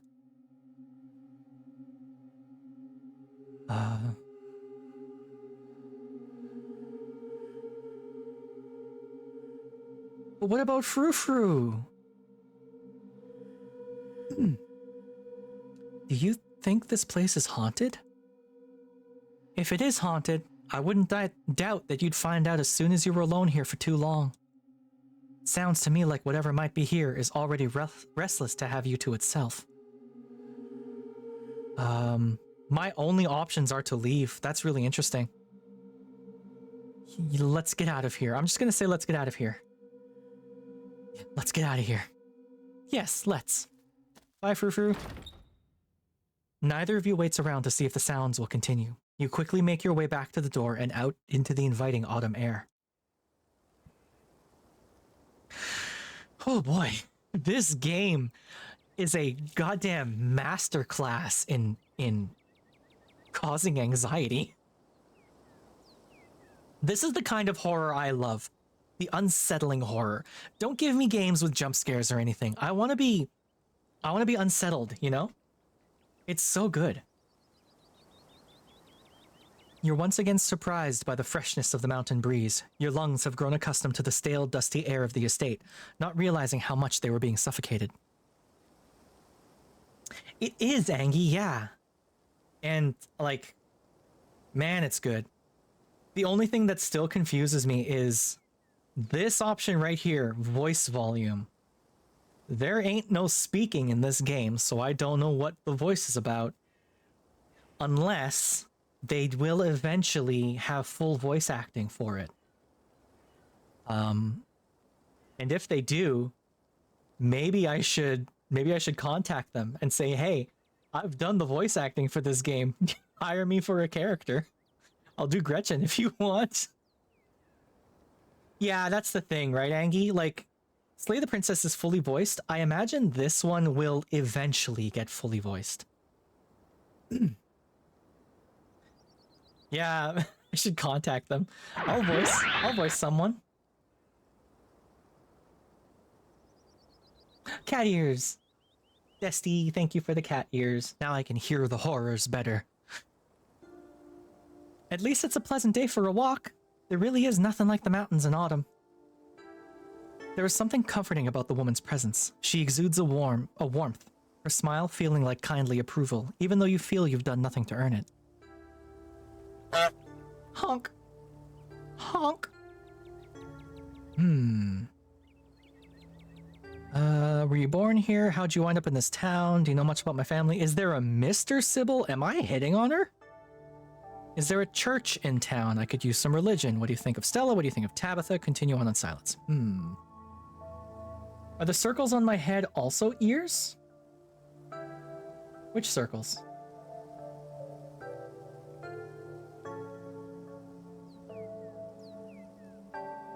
Which circles? Oh, like in front of the ears?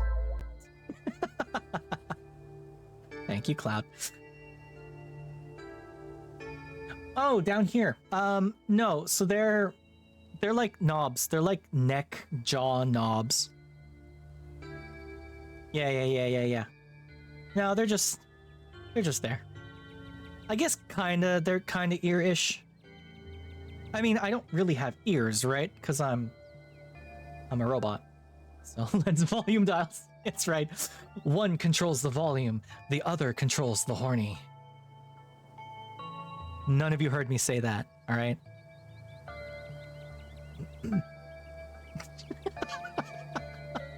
Cloud, don't do it.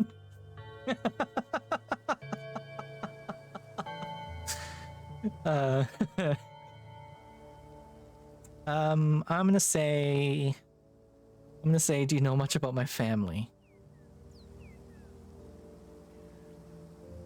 Do you know much about my family? Any history I should know about? Oh yes, everyone here knows quite a bit about your family. You founded the town, after all. Your family and the history of this town are completely intertwined. Your great... Well, I'm not exactly sure how many greats that would be. Some distant grandfather of yours started the mine, which started the town. The town nearly collapsed into ruin after the collapse of 1918, and once again, your family pulled it back up. Now here we are. I'm not sure what else there is to say. What do you want to know? Robots can have ears, but I don't have any. Except for my cat ears, which fold down into my head, which is what these lines are. The semicircles in front of the ear. That's like the folding point where they fold down into my head. Like pop-up headlights on a car.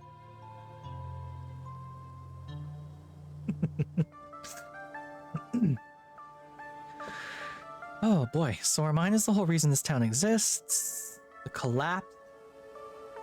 Big house, we must have been loaded. Do you think we're still loaded? Is it really just me and Tabitha? Am I a Miata or an RX-7? I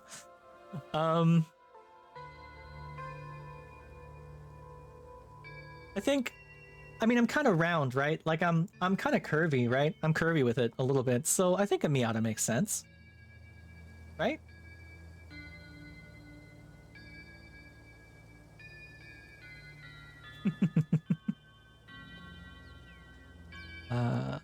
The collapse. You're talking about the mines, right? That's right. The town, or sorry, she looks upset. That's right. The town lost so many souls that day, men and boys. This was before child labor laws came into effect in these parts. As if the collapse wouldn't have been bad enough, tragedy on its own, there had to be children involved. If you've been to the library, I'm sure Oscar filled you in on the details. That mural is hard to miss after all. It seems your family avoided most of the blame, especially since they managed to pull the town back together afterwards. Hard to remember to be angry at someone when they're the reason you have food on your table, sure.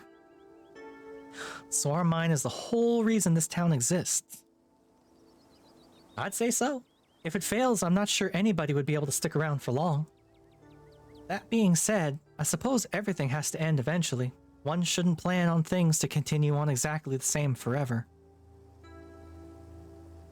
Is it really just me and Tabitha? Why are there so few of us left?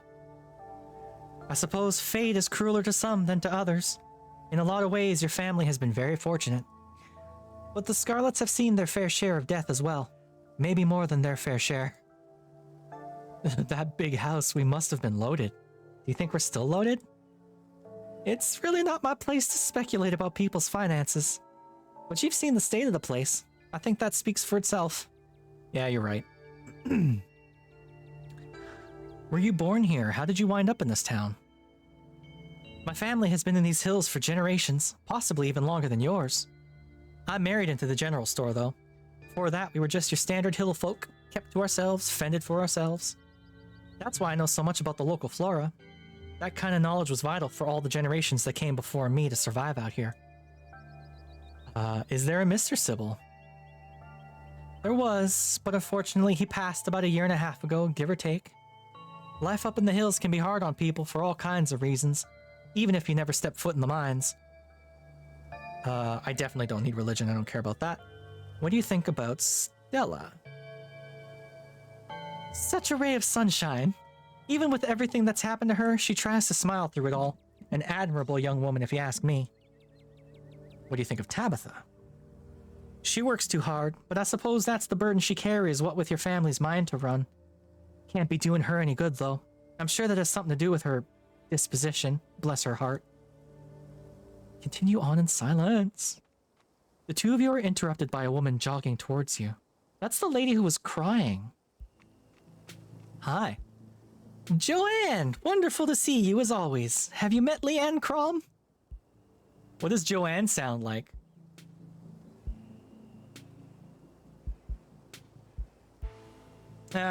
Whatever. Sybil. And no, we haven't met. Joanne here is our resident doctor, and Leanne Crom is Vivian's kid, of course, in town for the funeral. I put that together. Flirt. You're pretty. I can flirt. Oh, that's very funny. Nice to meet you. Nod respectfully. Am I gonna have to meet the whole town? I'm tired of introductions. Hi, Joanne. Do you know my cousin? A doctor. Do you know anything about the weird little parasitic doughy creatures in the woods? Hi, Dr. Joanne. Are you mad at me for some reason? I'm just gonna nod respectfully because that's what I would do IRL. You give her a respectful nod. She returns the gesture. Dr. Kelly, Joanne Kelly. I'd appreciate it if you called me Dr. Kelly, by the way. People my son's age don't get first name privileges. Jesus, okay. How is Reese doing? Any better these days? Dr. Kelly lets out a small, frustrated sigh. He's surviving, same as usual, you know that. Her son has a rare condition. Do you make a habit of sharing that kind of private information with anyone who wanders into town? Tell him Kanika says hello. I get the feeling she and Stella might miss seeing him. Blah, blah, blah, blah. Oh, you know, since you're here, maybe we should set them up for a visit this week. Doesn't that sound nice? Leanne Crom could come too. Sybil, they're adults. We don't need to set them up on play dates. And you know how easy it is for him to tire himself out. It's not worth it. I need to get home and get him his meds. I can't stand around talking all day. Okay, bye. The woman starts to jog again. Her face, good lord. The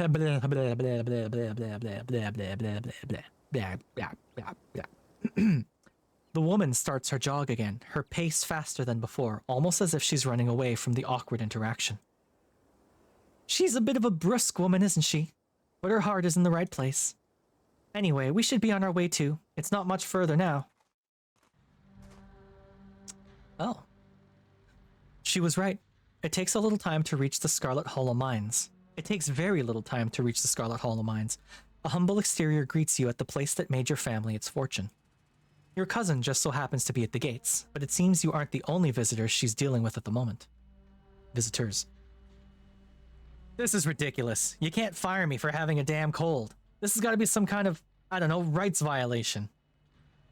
You aren't fired, Terrence, you're laid off. Cutbacks had to be made, and obviously I'm going to prioritize those cutbacks on workers who have a habit of missing shifts. I had mono. I was puking my guts out. I couldn't crawl my sorry ass into that pit, and you wouldn't have wanted me there anyway. And you only gave us 3 days a year to get sick. It's a shit system. Y'all need to unionize. Hey, y'all need to unionize. Union would have kept you safe. That's all I'm saying. Bye, cat ears. You don't have a note from a doctor. I can't just take you at your word. If you wanted extra sick days, you could have had them with the proper paperwork. Don't forget, by not showing up, you put extra pressure on your coworkers to pick up your slack. And that's not fair to them. Oh, I don't like Tabitha anymore. Tabitha's speaking manager speak, and I am not into it. And if you have a tendency to get sick like that, maybe you shouldn't be working in a place like this to begin with. There's no other work, Tabitha. As for your lodgings, I'll give you 2 weeks to move out. To hell with you, and your damn mind, and the shithouse you've had me living in. It'll all be better off in a heap of rubble. Yeah, I agree, Cloud. The miner kicks the dirt in a final act of frustration, but wanders off, leaving Tabitha standing steadfast at the gates. Sybil? Leanne Crom? What are you doing here? I wanted to have a word with your cousin here, and had some business with you as well. Though it looks to me like you're busy, I wouldn't want to impose. Why don't you drop by the tea room sometime this week, Tabitha? Yeah, Cloud, Tabitha kinda sucks. Yeah, sure. I'll swing by tomorrow. Wonderful. I'll be on my way, but it was lovely meeting you, Leanne Crom. I'm sure we'll be seeing each other around town. The woman finally leaves, and you're alone with your cousin once again. Well, so much for you not intruding on my work. Come on, I guess I'll babysit you in my office. Tabitha, you can't possibly be that much older than me. There's a gun up there, that's good to know, I guess. I'm the boss. Banned? If you see this girl, tell her to leave, and her little dog too. Banned. Oh, it's Stella and Gretchen. But look at the other pictures she has. Okay, Tabitha and Stella were definitely an item. Because look how nice these pictures are, right? They were definitely an item. Just don't make yourself a burden, alright? I have a lot to do today. Think there's a presence in your house? Who was that lady? Tabitha, this is urgent. Sybil said things I see are an omen of impending doom. What was all that layoff stuff? I cleaned the bathroom. Might be nice to spend some time with you. I just want to chill at the estate. Now what? There's a presence in your house, Tabitha. A presence? What, like a ghost? Just because it's a creepy old house doesn't mean it's haunted.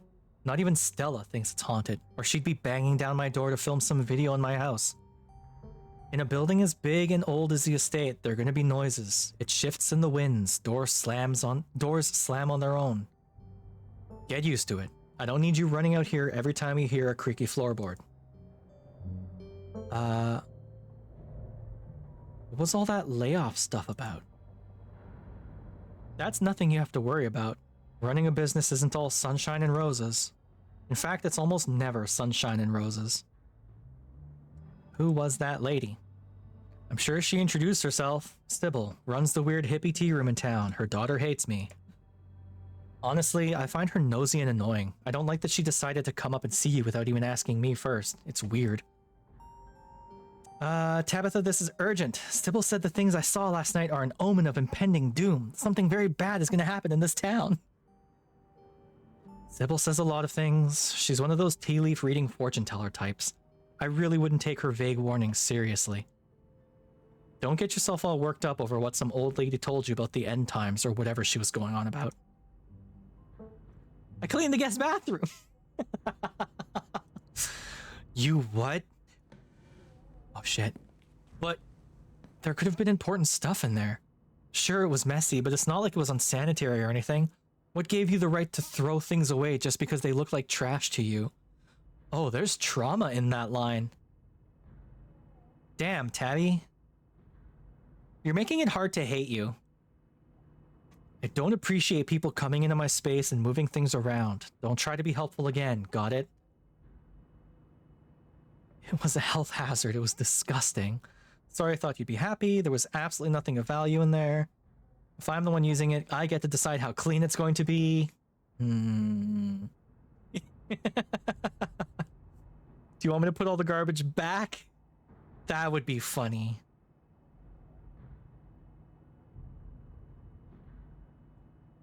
Do you want me to put all the garbage back? Honestly, yes. That would be preferable to not knowing whether you threw out any precious family heirlooms thinking they were garbage. Well, what's done is done. You probably mixed it all together and whatever might have been salvageable is ruined. Be funny. That's all I do is be funny, Cloud. Tabitha clears her throat, clearly still seething, but trying to cover it back up. I have to get back to work. Try not to bother me. I need to concentrate. She returns to her place behind the desk and proceeds to ignore you. Okay, we've got ads coming up in 20 seconds. I am going to keep playing through them. If you're on a browser, specifically if you're using Firefox, I've said this before, I'm going to keep saying it. Use picture-in-picture to watch me. You can just pop my screen out. You'll have volume control in there. The ads look in the background. It'll be good to go. You can keep watching me as the ad plays. I guess if you wanted to make it easier, you could subscribe to me, but think first about where that money could go. It's like $8 Canadian a month to subscribe to me. That's at least 2 chocolate bars. So, Len, chocolate bars. The choice is yours. I guess the Len option also comes with very adorable emotes, but I'm just saying. That's all I'm saying.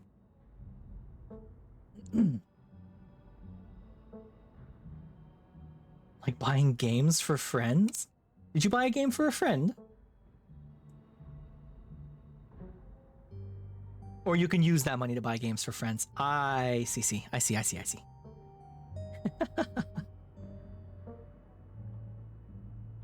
Well, thank you, Cloud. That's very nice of you. Yeah, you're a gifter. Oh, there's the ads. You're actually leading in gifts. You gifted someone a sub, and that puts you at the very top of the leaderboard.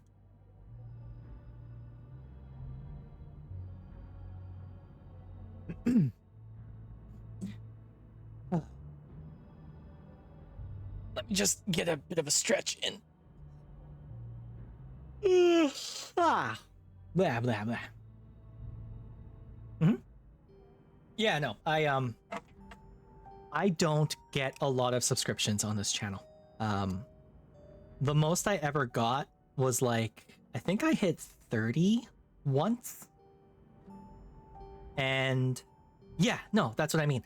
I think the most gift subs I ever hit was like 30, and that was on my debut day. Like that was Monday of my debut week. I got a bunch of gift subs, just I guess as like part of the celebration. And that's been it. I don't get a lot of subscriptions, which is fine. I mean, I'm not doing this for the money really. This is for fun. I know I'm affiliate, but I mean I went affiliate so that I'd have access to more cool stuff like channel redeems and more emotes and stuff like that, you know? It would be nice to have more subs so that I could get more emote slots. That would be pretty cool. But I'm not about to beg my audience for it, you know? I figure if people really like what they see, if they really like my emotes, then they'll subscribe, maybe. But I feel bad asking for it, you know? So, yeah, that's fine. But yeah, you're number 1, Cloud. Well done.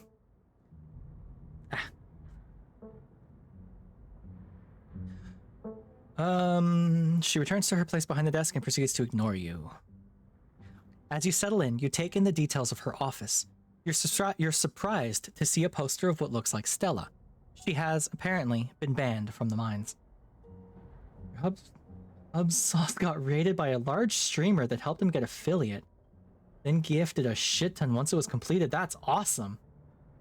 Oh, that's so cool, Cloud. That's awesome.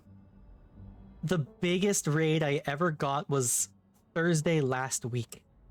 Or the week before. Where, like, right at the end of my stream, I got a raid of, like...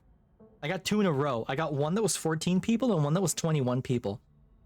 And that's the biggest raid I've ever had. And it was pretty cool, I won't lie. A little stressful, but pretty cool overall. Yeah, it was awesome.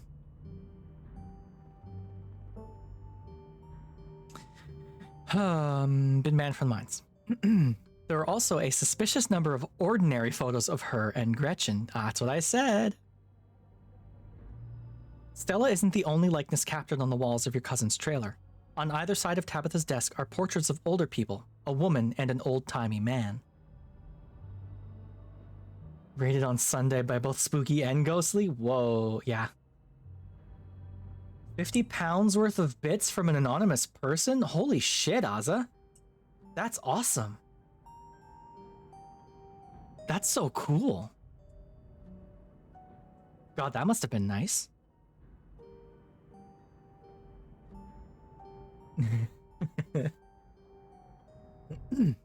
Yeah, don't worry. In a year or so, I'll go fully corporate, and I'll be begging for subs, and I'll turn up how many ads I run per hour, and I'll change all of my channel redeems into bit redeems. And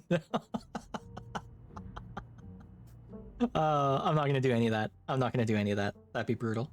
I might start asking nicely for subs now and then, but nothing crazy. We'll see. We'll see. A woman and an old-timey man. One looks like the picture you've seen of Pearl Ann. The other, you're not sure, but from context you assume he must also be an old relative. A shotgun hangs menacingly over the desk. Besides that, there isn't much else to see. Corbobot. Do your workers only get 3 days off? Do they also get vacations? Or, yeah, oh no. Can I get a storyline where I push for unionization? God, I hope I do. Importance, miners working. Why is there a gun? Why is there a poster? Don't like how you treated that man. I really admired your leadership. This one. Do your workers only get 3 days off? Do they also get vacations? Or... I don't need to discuss the intricacies of how I run my business with you. I'm the one making decisions because I'm the one who knows what needs to be done for this place to stay running. And I don't need someone who's never run so much as a startup to try and tell me how I should be operating. It's not like I can take any time off either. I'd kill for 3 days. Alright.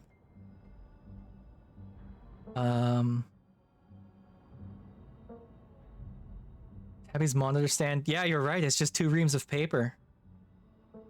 She's obviously a very messy person. Like, she could get rid of some of these dead fly traps.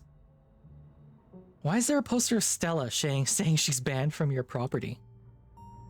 Stella likes to poke around in places she shouldn't. She kept sneaking up here to film videos or whatever her excuse was. As if that's not a lawsuit waiting to happen. So she's banned. Who are those people on the wall? I'm sure you recognize Pearl Ann at this point.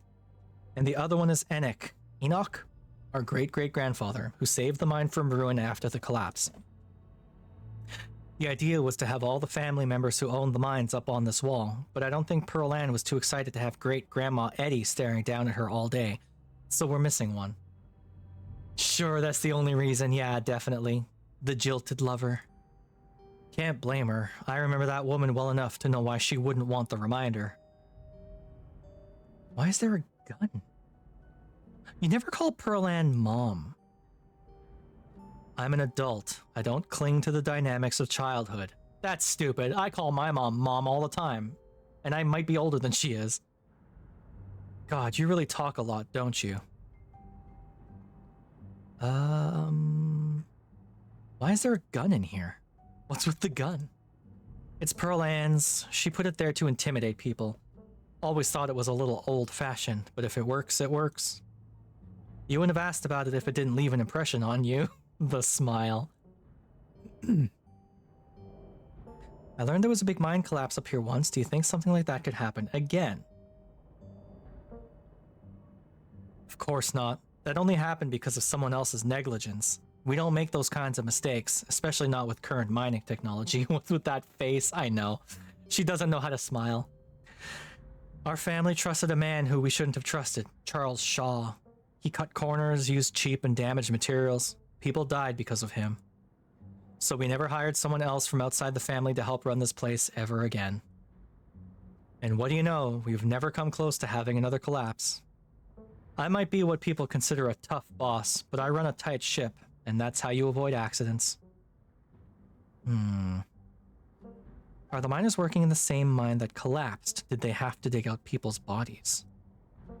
No, that particular shaft has been boarded up ever since. Most of the bodies weren't able to be recovered, not without the risk of making more. Oh. Oh, it's the bodies in the mine shaft. Me when my shaft collapses.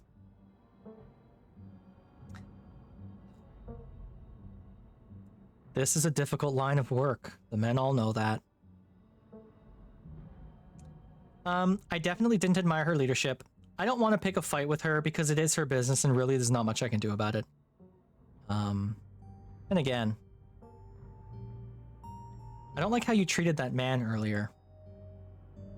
Erlan always said your mom was too much of a bleeding heart for this job. Guess she passed that down to you. And that's why I'm running the mine, and why I'm not going to worry about what you think of the way I conduct myself. If I give these people an inch, they'll take a mile, and then everybody winds up out of a job just because I couldn't leave my emotions at the door. And then the sounds of machinery are joined by another sound, the angry rumbling of your stomach. The jelly sandwich was not enough to sustain you this long. You require more substantial sustenance.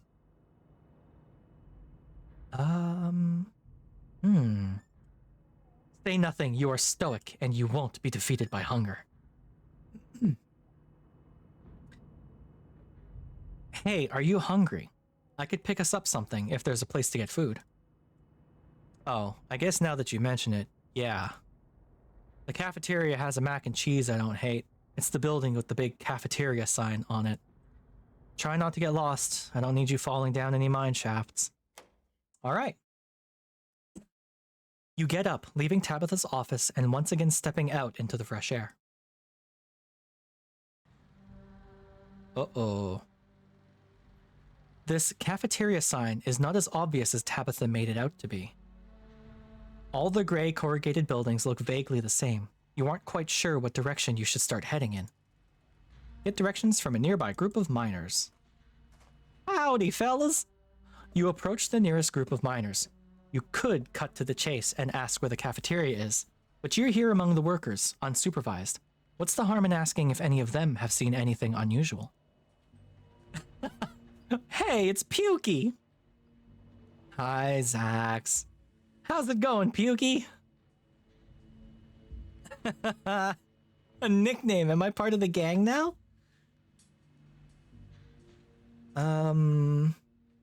Oh god, the guy on the bus. I forgot about the guy on the bus. Hey, I'm Tabitha's cousin. You know what? This one. A nickname. Am I part of the gang now? Nope. Well, alright then. Hi, I'm Tabitha's cousin. Yeah, we know. Me and Davis were in the diner yesterday when you popped in. How can we help? Have you seen anything weird lately? The miners look you up and down. Weird how? Like, weird animal sightings?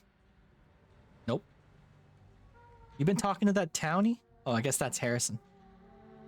The one the boss gave a lifetime ban to? Yeah, she's like a Bigfoot YouTuber or something. Her videos are actually pretty good. But you know, now that I think about it, it's pretty weird. I haven't been seeing many animals at all lately. Used to be all sorts of critters, now it's mostly birds. Because the birds can fly away. This is your first year up here, ain't it? Just not used to the seasons changing. All the animals are hibernating, that's all. I don't know, she's got a point. I've been up here 5 years now, and it's never been like this before. Maybe it's that global warming then. I think they're calling it climate change now. Miners getting sick? Like more than usual? Nope, nothing like that. I feel fit as an ox. Good for you, Harrison. We have good working conditions in the mine, and our health is wholly looked after. That's a bullshit line if I ever heard one. Weird noises coming from the woods? Not a peep. We're underground most of the day, though.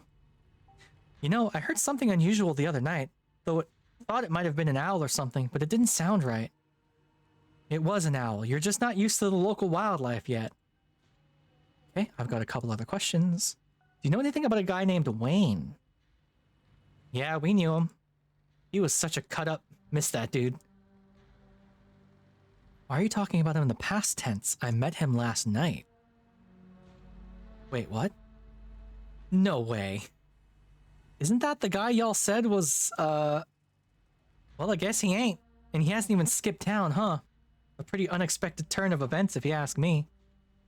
What a relief. Thought something awful had happened to the poor guy. Press them.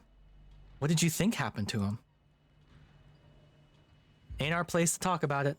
Least of all not with the boss's cousin. What do you think of Tabitha? The miners stare at you, distrust in their eyes. Harrison chews her sandwich slowly. She works hard. She's a good enough boss. End of story. So I met this guy on the bus. Wore a beanie and a shirt that said, I went to Yeah. He said he had some friends working the mines up here. A lot of people wear beanies. We call them toques in Canada. He also talked about how he liked to push joggers into the Baltimore Harbor. Does that ring any bells? None. Not a clue. Yeah, I think I'd remember someone like that. Jesus. This is gonna go nowhere. I'm just gonna go with, I'm looking for the cafeteria. I'm gonna do you a favor and not tell you where it is. Oh, come on, Zax. Go easy on them. I am going easy on them. The calf is slop. Hey, also, just heads up, I love that they're respecting my pronouns. I think that's pretty cool. You get to choose when you start the game what pronouns you want. You're better off grabbing a bite at the diner. Only good establishment in town. I don't know. The mac and cheese is pretty decent. I might make mac and cheese for supper, actually, once my stream is done. Either that or pancakes. I kind of want pancakes. The mac and cheese is the only thing that's decent, and we all know why that is. Come on, let's get out of here. Our shift's about to start anyway. So much for getting a straight answer. The cafeteria remains a hidden treasure, and you remain without a map. Approach another group of miners. Yet more people to voice. Rodriguez. Well, if it isn't the boss's cousin, you feeling okay? These are new shoes, so if you're not, oh, everyone here knows that I threw up. I'm more than my gastrointestinal distress. I'm a human being. What a line. You know a man named Wayne? Wayne? You mean Sam Wayne? What are you asking about him for? You know what? All of these people are going to have the same voice because I cannot be bothered trying to remember this many voices. Wait, have you seen him? Yeah, I heard he went missing. Or no. I heard he went missing. That's a lie of omission. Dead, more like. No, come on, man. There's no way. How could he just die? I don't know. Why don't you ask his girlfriend? Yikes. Do you think? No, no way. Just saying. He wasn't exactly the first fellow to fall for her charms. Which girl? Lots of heartbreak in that woman's history. Lots of jilted ex-lovers, if you catch my drift. I told him not to get involved with her. I told him. Whoa, they have just a cool... I ever heard a random teen be like, whoa, they have just a cool shirt. I was like, oh, they. Yeah. God, I have a story, and it's kind of a long-ish story, and I don't know if I want to get into it.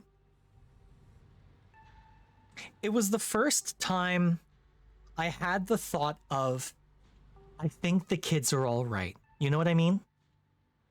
I was on a bus. You know what? I'll tell the story. If y'all don't mind the slight tangent. So I'm on the bus. This was a bunch of years ago. I think this might have even been a decade ago at this point, because I haven't taken the bus in a long time. I'm on the bus, and I'm sitting down. I'm reading a book, and in the center section of the bus, I see 4 kids sitting down, and they're just talking to each other, and they're all youngish teens. They probably look 15, 16. And one of the kids looked like, and I feel bad for generalizing, but he looked like one of those little shitheads who was just a bully. You know what I mean? Like the short, slick back, blonde hair, the punchable face. Like he just looked like a dickhead, you know? He's sort of leading the group. You could tell he was sort of the leader of this little group. And then at one point he turns to a heavy-set kid. This kid was a bit bigger. Turns to look at him and with this smirk on his face said, "Hey, so how did it work out with your boyfriend?" And I thought, oh, here we go. This kid's gonna make fun of him for being gay because they're a bunch of kids and gay is maybe still a joke to these, whatever, you know? And the kid, the heavier kid looks kind of sad and he goes, "Nah, we broke up. It wasn't really working out, you know?" And the dickhead basically gets this sad look on his face, and like the two other friends start like pat him on his shoulder, and the dickhead looks at me and goes, he wasn't good enough for you, man. Don't worry, you'll find the right guy." And I thought, oh,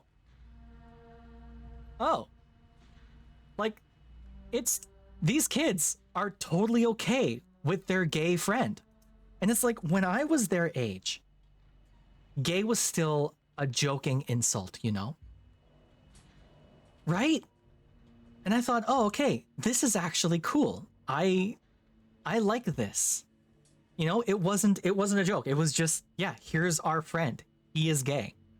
It's that's it. Like there's nothing else to it. I thought that was kind of cool. And I realize now I make myself sound old. I am pretty much dead in the middle millennial. I'm 36 years old, so like, yeah. Anyway, that's all of it. I thought it was kind of cool. I told him not to get involved with her. I told him. There's nothing else I can ask about Wayne, huh? All right.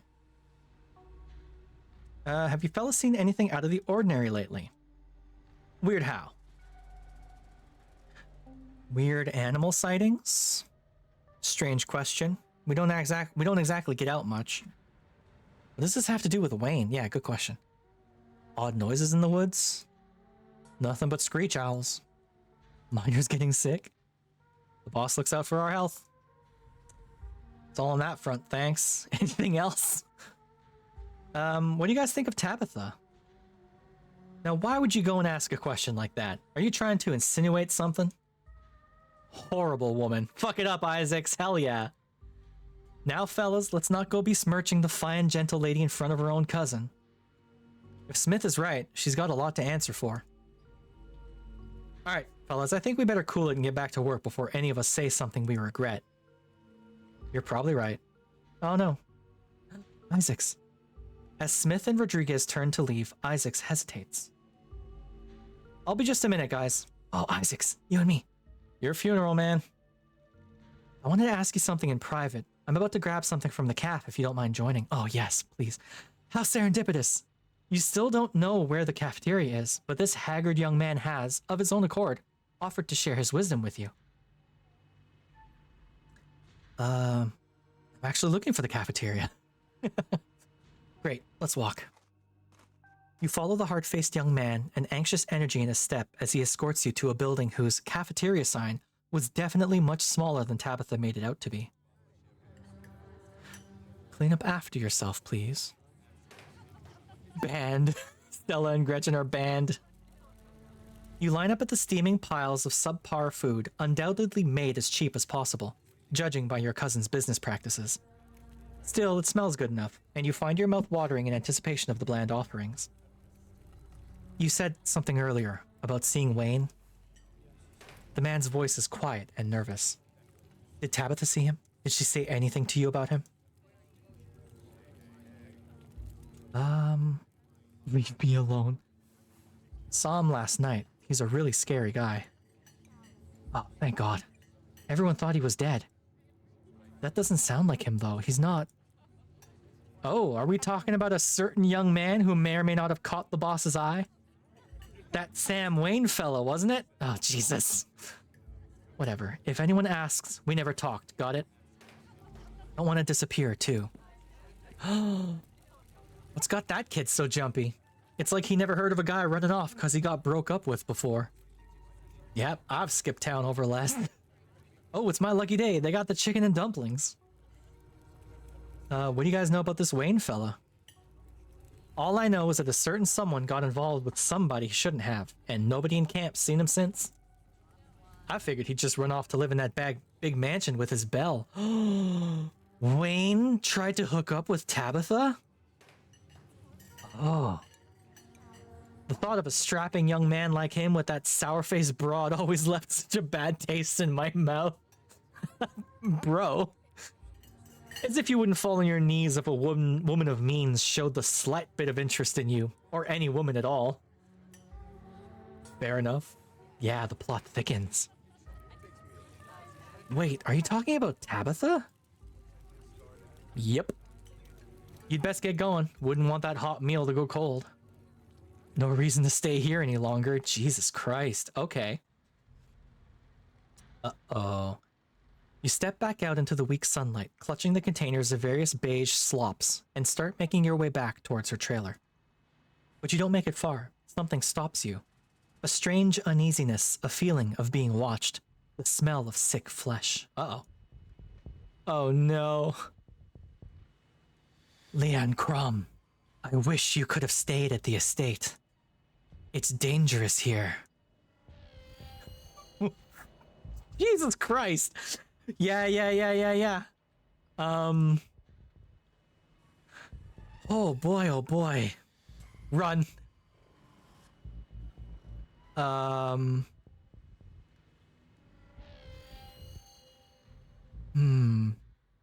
Attack him. Smash Azza. Azza, I have watched the video where you and Spooky and I think it was KG did the smasher pass. And you had standards, Azza. What's this about? You gonna smash a man just because he's dark and mysterious?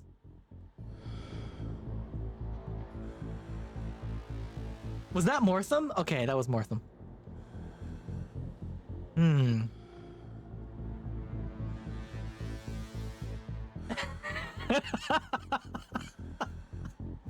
Alright, well, fair enough. Nope, that's fair enough. Okay, the options I'm juggling right now are... Hey, somebody of yours was looking for you. Or what the fuck, man, are you gonna keep doing this? This one. What the fuck, man, are you gonna keep doing this? Do not fear me, Leanne Crum. I am the only person in this town who truly cares about your safety. Don't forget that.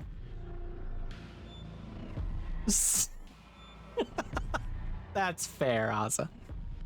Even if it's already too late to stop what's going to happen.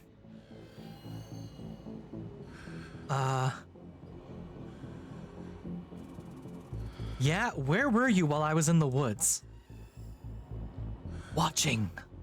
I would have stepped in if you were ever truly in danger.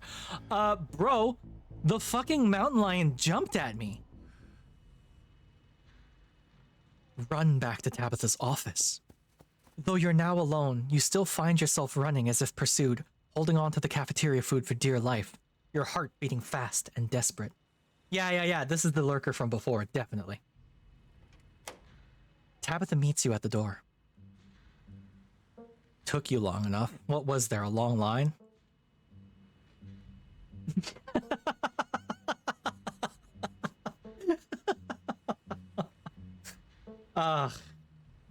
Someone step on Azza for me, please. Mods, step on Azza. Someone step on Azza and I'll refund you the points. I promise. Speaking of which, I should probably clear up some of these.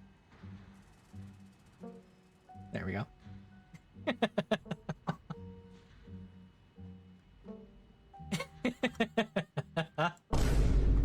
There we go. Azza, you asked for this. This is your fault.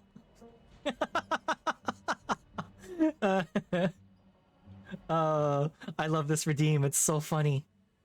And I love that you can see chat through my legs, my thighs.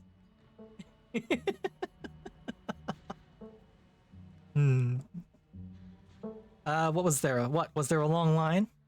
The guy from last night, he followed me here. I just saw him. Am I in danger here? Can you please take me back to the estate? Why does weird stuff keep happening to me here?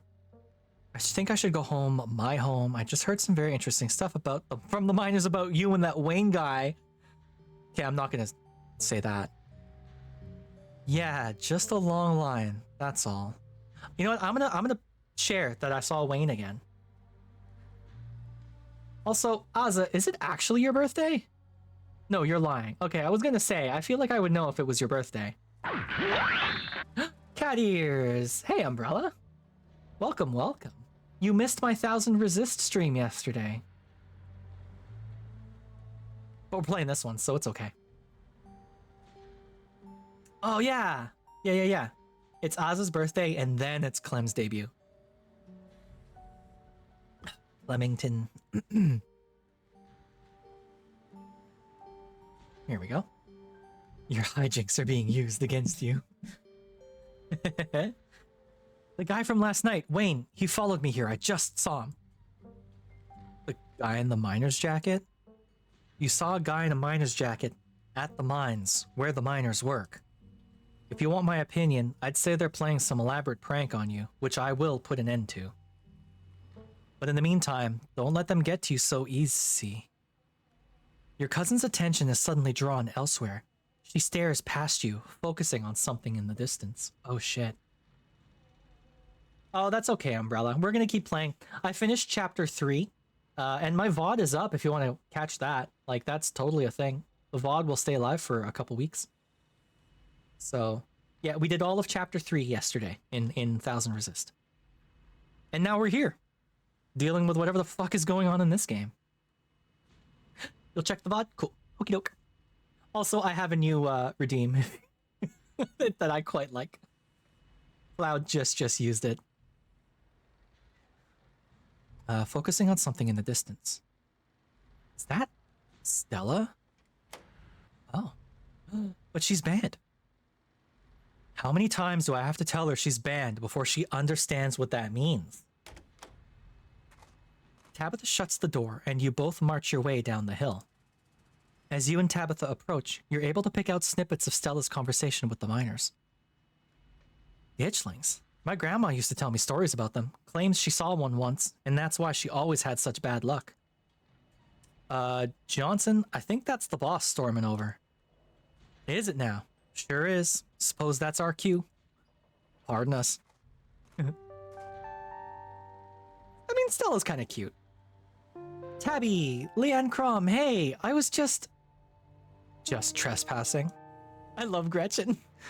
Well, yeah, but I have a good reason this time. Shit, I knew we needed to look out. Oh, Kanika. Shit, I knew we needed to look out. Is there someone talking to you through an earpiece? Kanika, is that you on the other end? Stella hastily removes her earbud, muffling the other voice. Sorry, Tabby. It's just that Oscar's kid, Rosalina, has been missing since yesterday.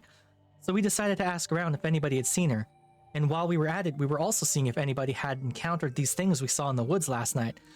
Ditchlings. That Sybil said are like little Mothmen foretelling doom.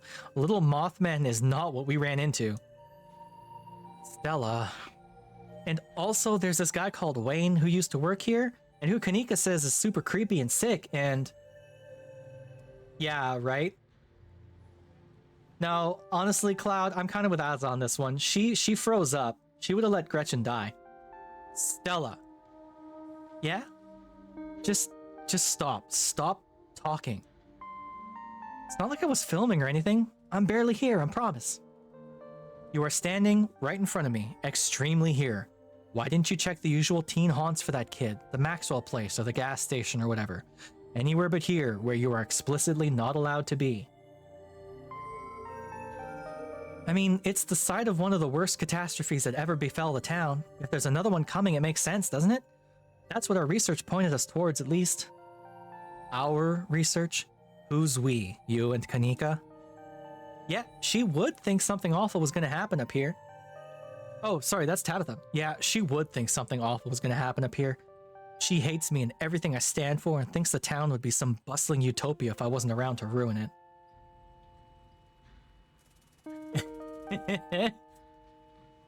Yeah.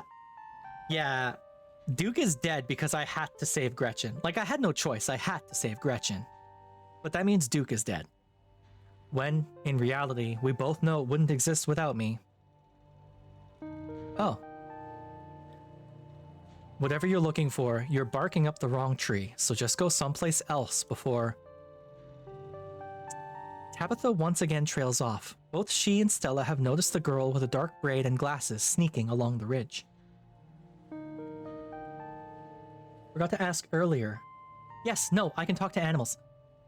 So you pick 2 traits when you start the game, and there's like 8 or 10 different traits you can pick from. So I took Keen Eye, which triggers a lot, actually. Like, it's constantly going off. It gives me different options for picking things. And I also can talk to animals. Or I chose can talk to animals. Which so far has let me talk to Gretchen, and Dustin, and Frou-Frou, and Pixel. So... yeah, this is what I mean, like, people watching me play this game, I don't think need to worry about spoilers as much, because I have to assume everyone's gameplay is going to be at least somewhat different. The overarching story is going to be similar, I imagine. But, like, everyone's going to have a different experience, so... You missed Frou-Frou earlier. She was being shitty to me again. You also missed Dustin. You missed Dustin. Oh, okay, drive safe, Cloud. I think someone clipped Dustin. Let me pull it up real quick. Dustin is so cute. Let me pull up my clips real quick. Oh, it's right here. Okay. Let me... Is there a way to make it big? Ha. Okay, make it big. I think this should work. Boop, all, hug, all. Drive safe, Cloud. Here. This should work. Alright, it's kind of not capturing the whole screen very well, but just, oh, that's because I made it big, didn't I? Alright, hold on. I'll make this work. This is about the size of a YouTube video, I believe. Yeah, that'll do. Okay, so this is Dustin.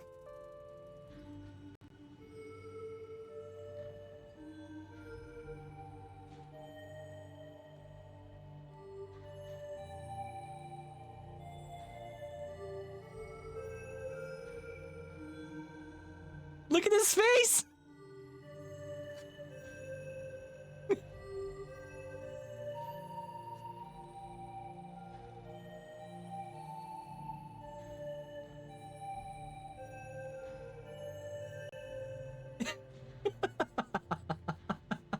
I love it so much. Oh, I love it so much. It's just so cute. Yeah, Ozzo was freaking out in chat. Oh, it's so good. I love it. Dark hair sneaking along the ridge. It's Rosalina. Kanika, we found her. She's headed up the hill. Up the hill? She's not headed for the old mine, is she? The one that collapsed? We better go after her before somebody gets killed up there. You've got to be kidding me. No, this is great. I'll just go let her know Oscar's looking for her, then we can get out of your hair. Bye, Tabby. See you around. Stella hurries after the girl, disappearing over the hill. Damn it. I'm never gonna finish my spreadsheets.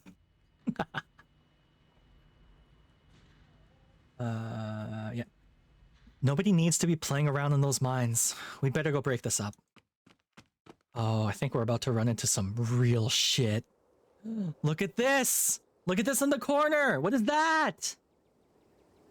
That looks like a possum, but like goopy. What is that? You can vaguely hear voices emanating from the boarded up entrance to the old mine. They went in? Does Stella have no sense of self-preservation? Tabby, do you know? Do you know what's going on in this town? Ah, yeah, it's cousin bonding time. No. We're going after them. We have to go in there, don't we? That Wayne guy said I should look out for myself. We're not going in the mines, are we? I think Stella went in there with Gretchen. Can't you do this alone? We have to go in there, don't we? I don't like the thought of you walking around an abandoned coal mine, but I'd rather not leave you out here unattended while it gets dark. Bye, cat ears. You should be safe enough with me there to guide the way. We should grab the shotgun.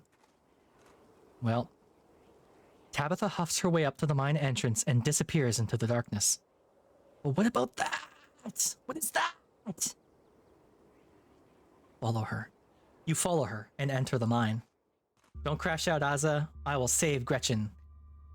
The inside of the mine is warmer than you'd expected. The air thick and wet. Why? What do you mean thick and wet? Caves are typically... No, I guess caves can be wet. The ceiling hangs much lower than you are tall, forcing you and Tabitha to hunch over, your legs bent in a painful squat as you begin to navigate its maze of corridors. I take it you know which mine we're in? I take it you're gonna tell me anyway. Yeah, I take it you're gonna tell me either way. I am. This is the one you asked me about earlier, the one where a collapse killed 168 people. A man named Charles Shaw decided it was okay to use faulty wood for support struts, and the entire mine came down. It almost ruined my family. A lucky few died instantaneously, but for most of the souls who perished here, it was slow and agonizing. Oh, Jesus. Trapped under rubble and left to slowly succumb to crush injuries or burns, or dehydration. Hey, Tabby, you good? It took a week to clear out most of the rubble and recover the bodies. The few survivors who were dragged out were never the same. Can't say I blame them. Jesus. Yeah, you spent a lot of... So here's one. This is one of the things. You spent a lot of time thinking about this place, haven't you? I have. There are still bodies down there that were never recovered. 168 people climbed down to their deaths that day, unaware of the hand they'd been dealt until they were literally buried by it. None of us know the price we have to pay until our debt is due. I'm gonna be right back real quick. My cat is bugging me for food, and if I don't feed her, she's gonna start chewing my fingers. So I'll be back real quick.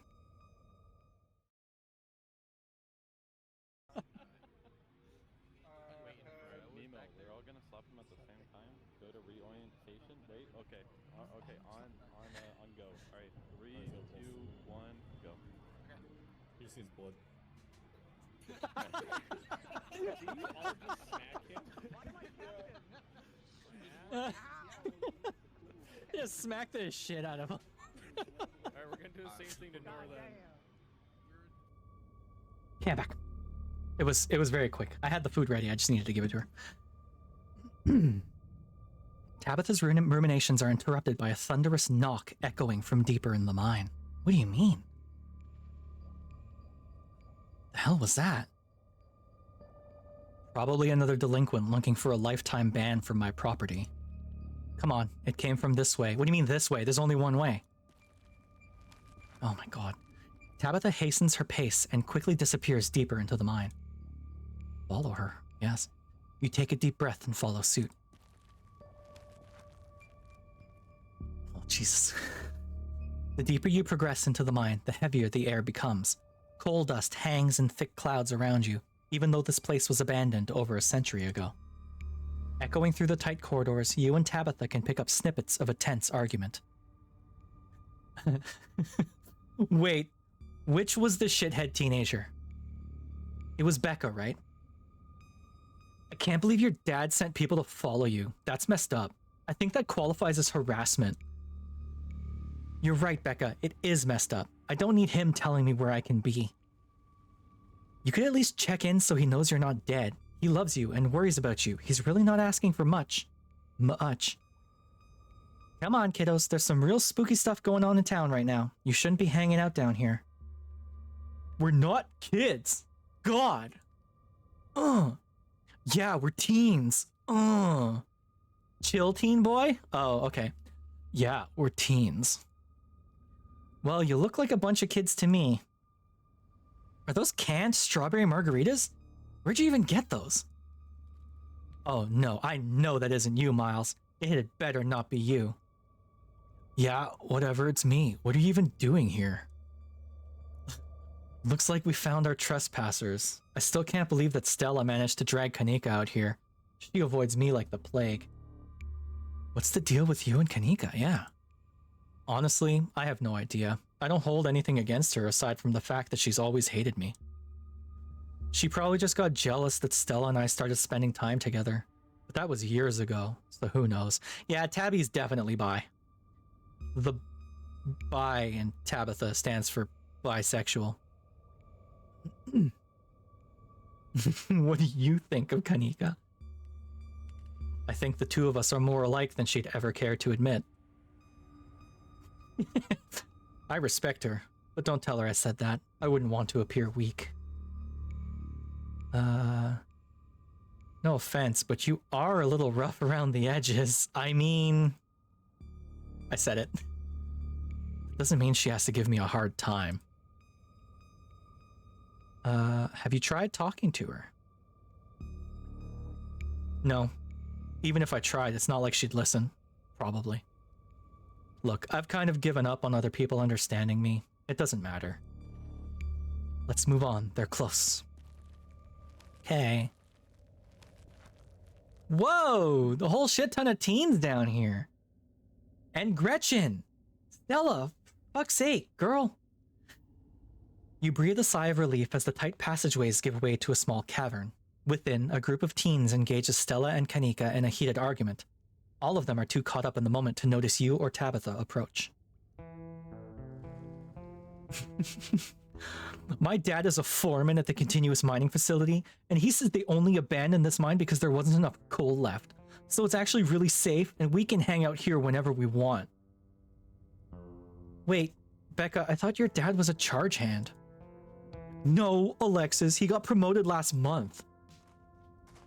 Correction, your father was a foreman at the continuous mining facility. We'll see if he even has a job in the morning. Whoa. What? A Beanie Boy is this one, right? Oh, shit. Oh, hey, Tabby and Leanne Crum. I guess you two caught up to us. 2 Scarlets in one place. What luck.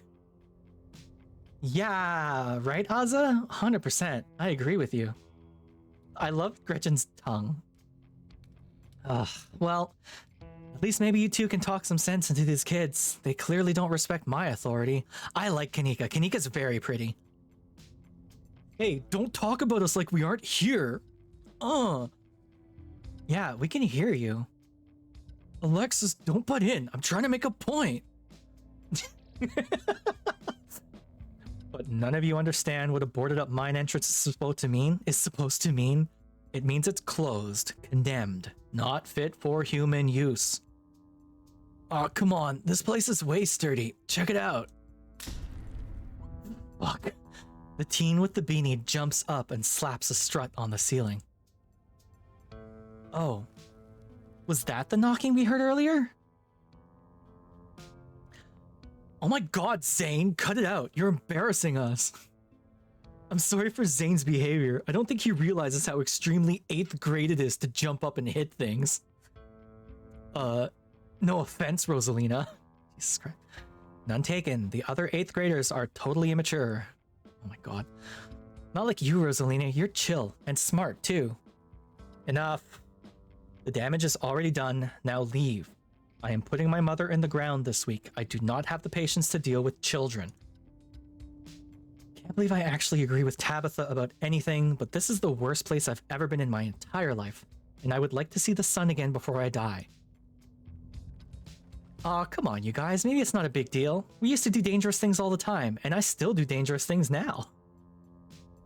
Who are we to tell them where they can hang out? The fucking owner! I don't know who you think you are in this situation, Stella, but I own this mine.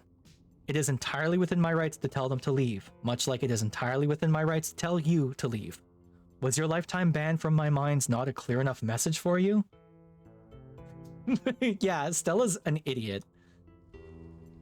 Hell yeah, Tabitha, tear the sad 20-something to shreds. Hey, I'm defending you, and I'm not sad. Where'd you get that idea? My Stella can't possibly be sad with me around. How absolutely rude. These pups need to learn some manners. Running a clickbaity YouTube channel where you run around the woods chasing nothing is extremely sad. So she's sad, so what? Give it a few years and you'll be sad too. The passage of time is inescapable. Mood. Look, we just wanted to give Rosalina a good time. Her home life sucks right now. Oh, that's Becca. Look, we just wanted to give Rosalina a good time. Her home life sucks right now. Yeah, tell him about where you have to sleep, Rosalina. We've been living in the library for the past couple weeks. Dad says we can't stay at our house. Why?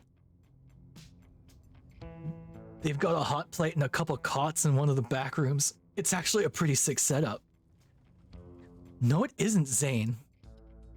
Rosalina deserves better. I don't care about your home life. If you're gonna do your underage drinking, go do it in the woods. Just get off my property. Tabitha. Look, Rosalina, I'm sure Oscar has a good reason for all that. He's a good guy and he cares about you. He thinks our house is haunted. Oh. That's what I said. Oh. Wait, what? And I should care because it's such a bullshit excuse? I bet he couldn't afford it anymore and is lying to you to save face. What a coward. Becca, I don't think you can, like, say that about other people's families. Isn't that, like, bullying or something? I like that he's got Bugs smoking a blunt and flipping us off on his graphic tee. That's very funny. What a stereotype. Shut up, Zane. Back up. He says it's haunted? I can't believe he didn't mention it to me. I could investigate. There's no ghost, Stella. It would be cool if there was, but Becca's right. I just wish he would be honest with me and tell me what's really going on. It's like he doesn't think I can handle it, like I'm still a little kid. You're in 8th grade. You are a little kid. Ugh. You're all children, and none of you realize how good you have it. Back in the day, each and every one of you would be pulling 12-hour shifts in this exact mine. If it weren't for child labor laws, the 5 of you might have some actual character. Tabby, you are doing everything in your power to make me not like you. You're shitty to your workers. You're pro-child labor, apparently. Exactly. Rosalina's not that mature anyways. She still sleeps with stuffed animals. Excuse you. I sleep with stuffed animals. Get out of here. That doesn't mean she's not mature. I still have pork chop, you know. I rest my case. Wait, what did you say about child labor? Not gonna weigh on this. Mean ass kids for sure. It's mostly Becca. Becca's a shithead. This one hasn't said anything. Let's see. I'm not gonna weigh on this. This is between you and your dad, and the two of you should talk about it anywhere that isn't here. I'm sure Oscar's doing this to protect you. You're right, Oscar should treat you more like an adult. How do you know there isn't a ghost? At this rate, I'd be surprised if your house wasn't haunted. Oh.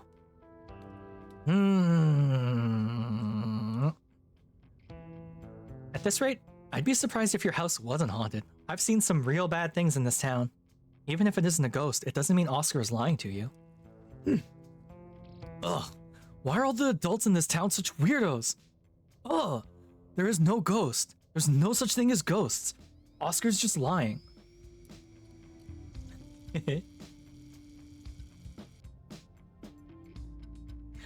I changed the redeem for the user hack. It's very slightly shorter now.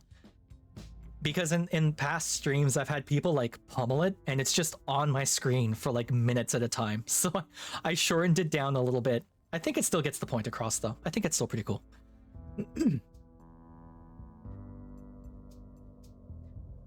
Yo, what if we break in and ghost bust the place anyways, just to be sure?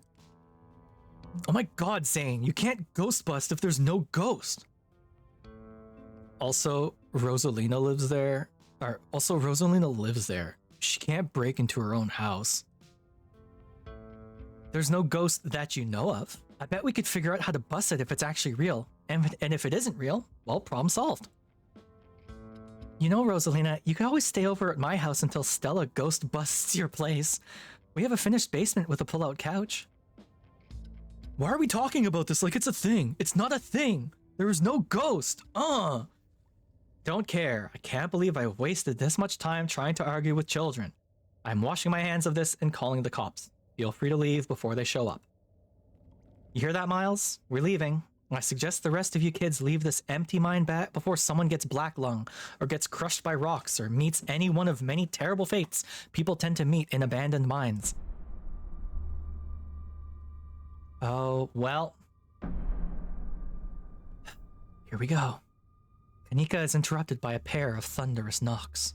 That was my nickname in high school. They used to call me Thunderous Knocks. That wasn't me, I swear. Then what was it?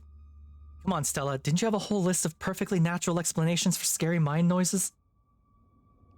It's Tommy knockers, for sure. I know this isn't why we came down here, but we've got to check it out. They're an old Cornish myth named for the knocking sound you can sometimes hear in mines right before a collapse. Some say the knocking's a warning, while others say it's the spirits themselves bringing down the mines. Stella. I mean, that's not all they do. They're also sometimes just mischievous. Stella. I know. But weird stuff's been happening around here the past few days. What if this is our chance to get an actual solid lead? The stakes couldn't be higher. Boop, boop. Do you have no sense of self-preservation? I want you out of here, Stella. Aw, come on, Tabby, you can come along too. If you guys are going after something spooky, count me in. Nobody is going deeper into the mine. Nobody is staying in the mine. You're all leaving. Please listen to Tabitha before my heart gives out. It'll be fun, Neeks. Okay, I guess I have been pronouncing her name correctly then. Kanika, you could only get Neeks from Kanika, right? So, there's that mystery solved. It will not. You hear something over the sound of Stella pleading with Kanika and Tabitha. Something like the shuffling of feet on stone and the whispering of mischievous teens. Are there more teens?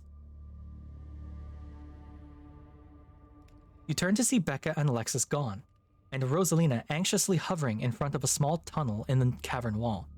She freezes as you notice her. Ow.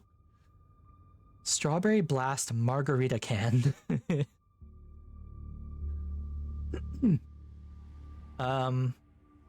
Wink at Rosalina and gesture towards the tunnel?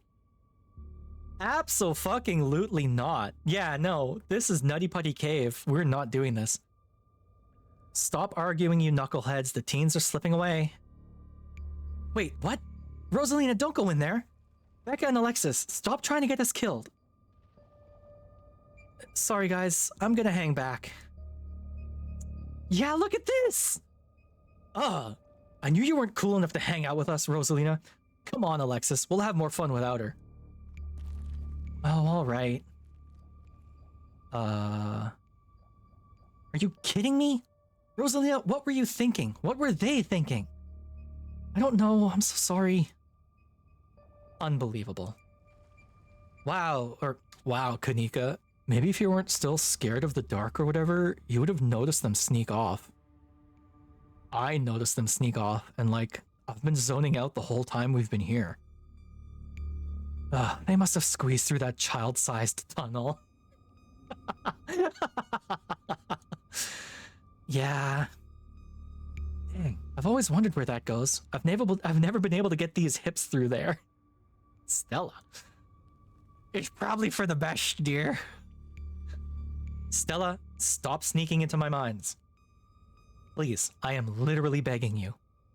If only all the tunnels down here were wide enough for adults, we could already be done with this little mess. But no, there just have to be remnants from a bygone era.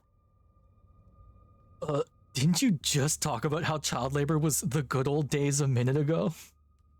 I'm glad you like Gretchen so much. I'm glad you like the stupid voice I've given her. I was trying to get you to leave my mine. Becca shouts back from the other end of the tunnel. We are not about to let you come in here and ruin our good time. The mine is safe. I've been here a million times. Yeah, if Becca says we're safe, then we're totally safe.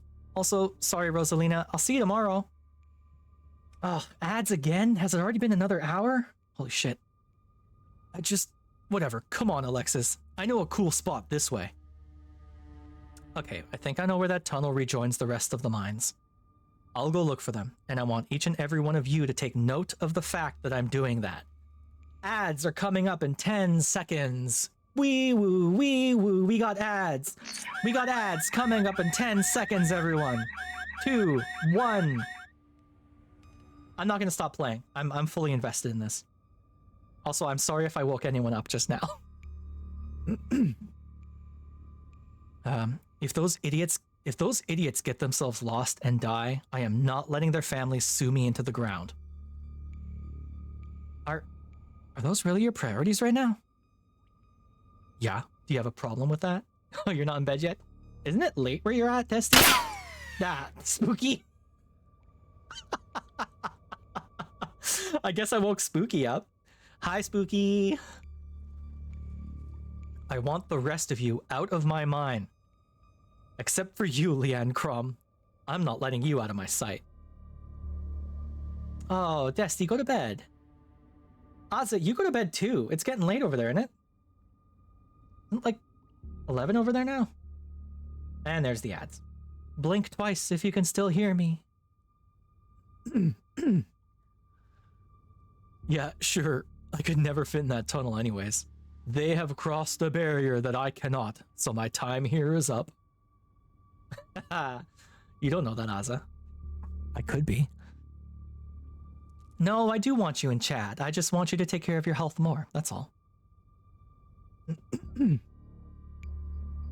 But only because Stella promised me a ghost hunt tomorrow. Whatever. I still have to do my dailies anyways, and the service down here sucks. What about you, girl? Oh, poor Rosalina. Are you sure you don't want me to come along? Maybe I could help you get Becca and Alexis to leave. Don't make me ask you twice.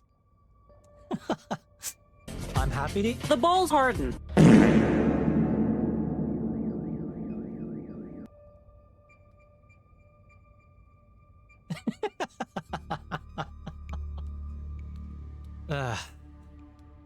Hi, Spooky. Don't make me ask you twice. They'll be fine, Rosalina. I think your dad would kill me if we let you stay down here any longer. You did do something other than shoot me. Thank you, Spooky. It was very kind of you. That's why I said thank you. I was being sincere. Okay. Can I at least wait outside? Yeah, we can wait outside together. No, you are not about to weasel your way into this, Stella. Aw, come on, Tabby. I've been down here a ton. I can totally help out. Tabitha sighed. There's no getting rid of you, is there? Fine, I won't waste my time arguing. Spooky, come on. What's the point of going after them? They don't want to listen to us. We could just all leave. Do I have to come with you? Stella, don't push Tabitha's boundaries like that. Tabitha, don't push Stella away. She hasn't done anything to deserve it. I am not getting in the middle of this. All right, let's do this. The problem is, I do think we should go after them.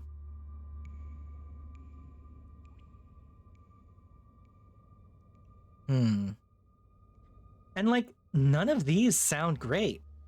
Stella, don't push Tabitha's boundaries like that. Tabitha, don't push Stella away like that. I don't know their history. I don't want to, like, get myself in the middle, you know? Whoa. Whoa. What chat is happening? What sort of things are happening in my chat? We could just all leave. No, see, I don't want to say that. I'm just gonna remain silent. I'm not gonna say anything.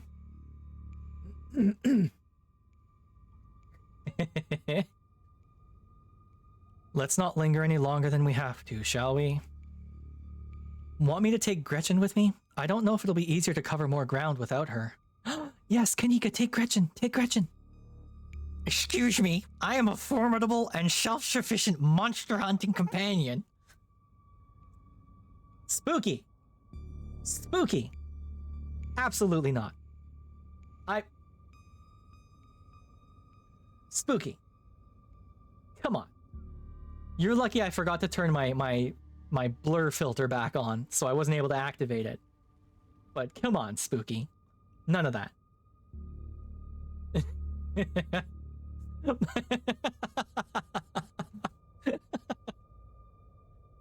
Mods, break their yokes.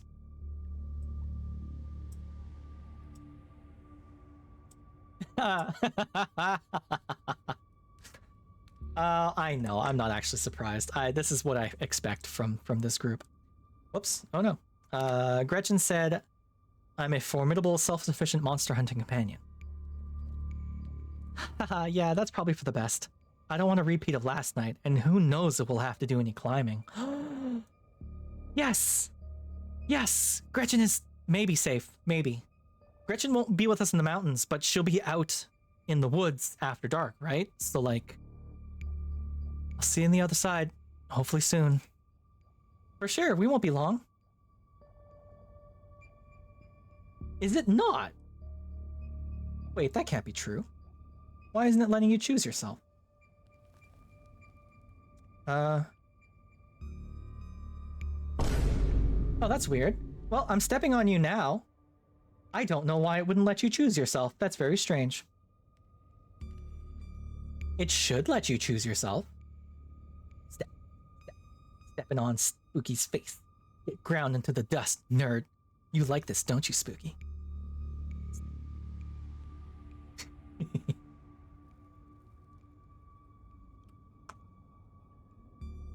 Well, I could choose myself. So I don't know what to tell you. You don't have to put the @ you can just put the name. Step, step, step. Step, step, step. Okay, I'm hydrating.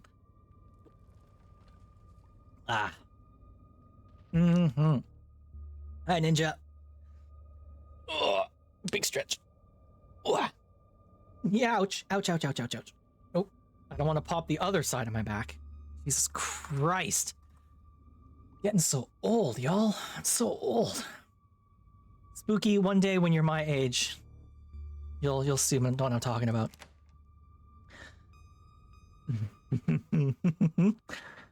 See you on the other side, hopefully soon, for sure. Cool. Can't wait to bust some ghosts tomorrow. Tell Alexis I'm sorry. All right. Kanika, Miles, Zane, and Rosalina head towards the entrance of the mines, leaving you, Tabitha, and Stella to find the remaining teens. Oh my god. All right, no dawdling. We should be able to catch up with them if we go this way. You and Stella exchange a glance as Tabitha ventures forward. What is this look? Stella's actually got a nice shape to her, right? Venture deeper into the mine. Although I think of all the girls in the cast so far, Kanika's definitely the prettiest. I like Kanika the best so far.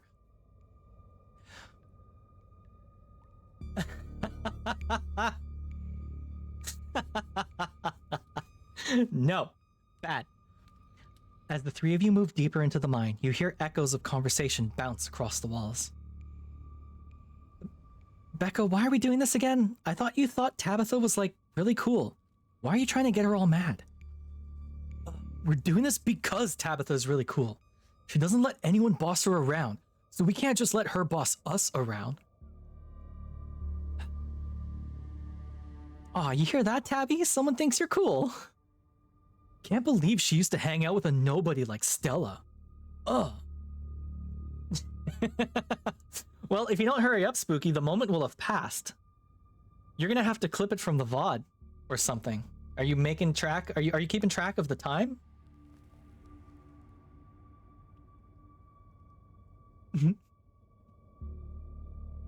Hey! I don't know. I think Stella's kind of cool. I like that River Runner video. Oh, come on. She doesn't even have a sponsor. What kind of a YouTuber doesn't have a sponsor? Straight to the heart, huh? I mean, not yet, but I am in talks with Meat Rice, trademark, and I make plenty from ads and donations. Yeah, Ninja, the writing in this is very good.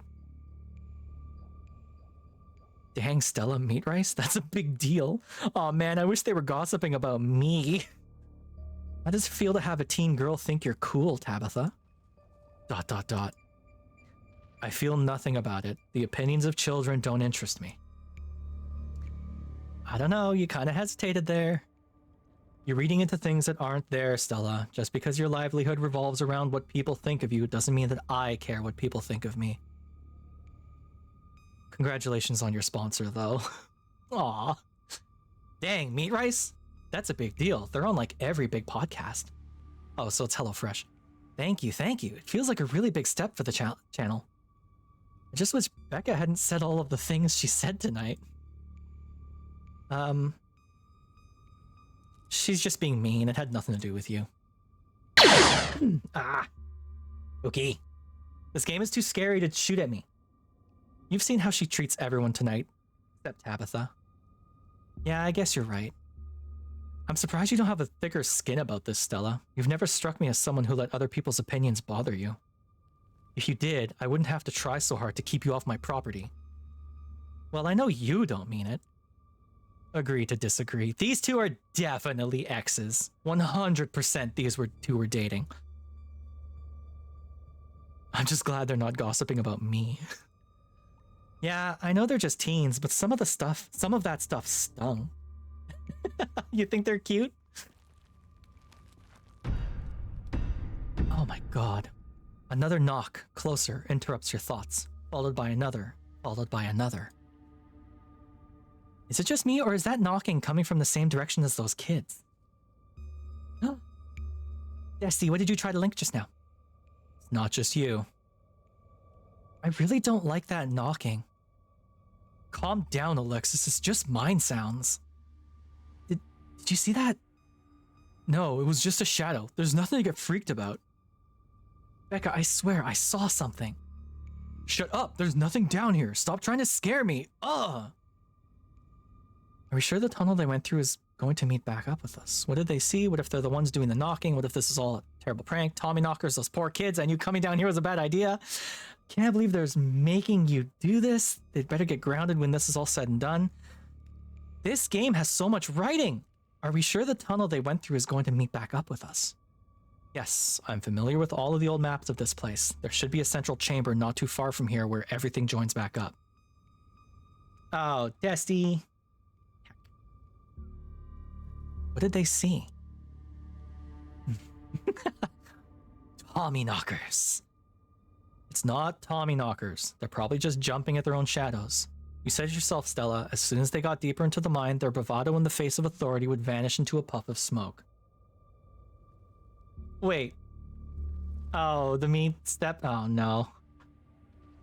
Oh, God. Spooky, you're gonna add those to the soundboard, aren't you? Hell. It's probably just rocks falling somewhere deeper in the mine, which isn't bad for obvious reasons. Which is also bad for obvious reasons.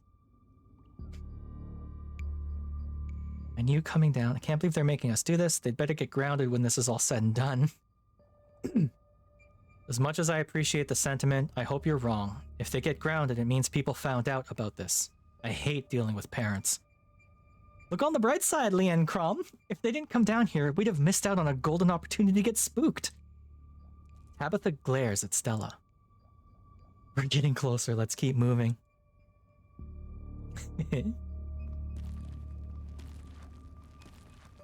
Oh my god, that's a tight hole. As you progress deeper into the mine, the knocking grows more frequent. It's still distant, but it's much louder than before.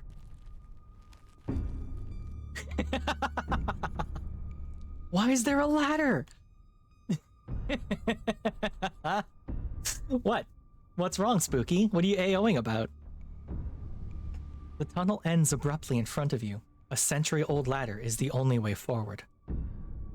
In the darkness beyond, you can still hear the echoes of terrified teens, their panicked arguing bouncing down the pitch-black corridors. Tight hole, what are you talking about?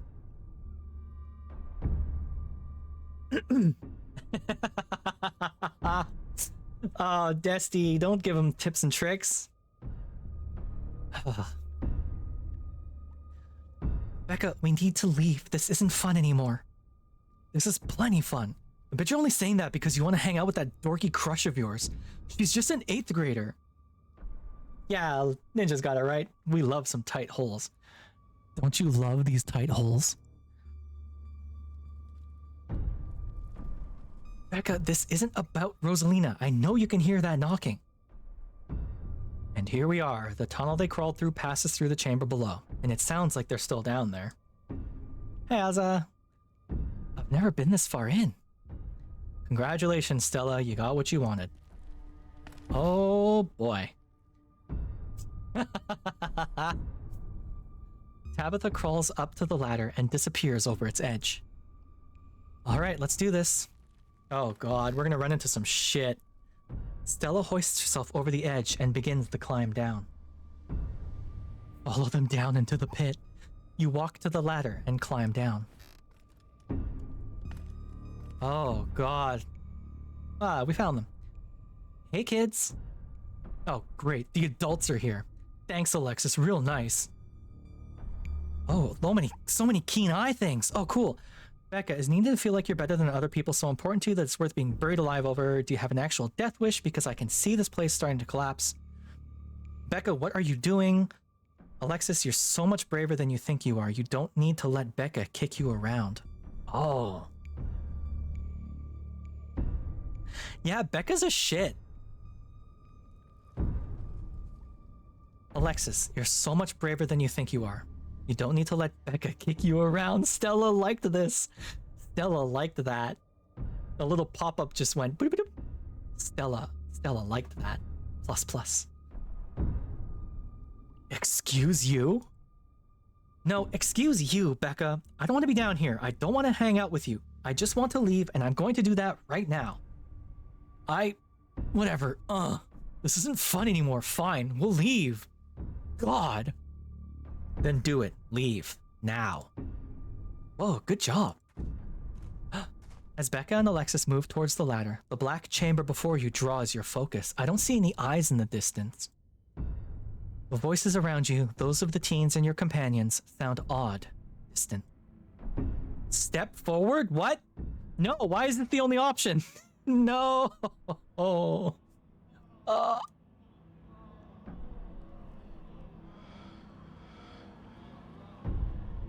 That breathing, by the way, is the soundtrack to this game.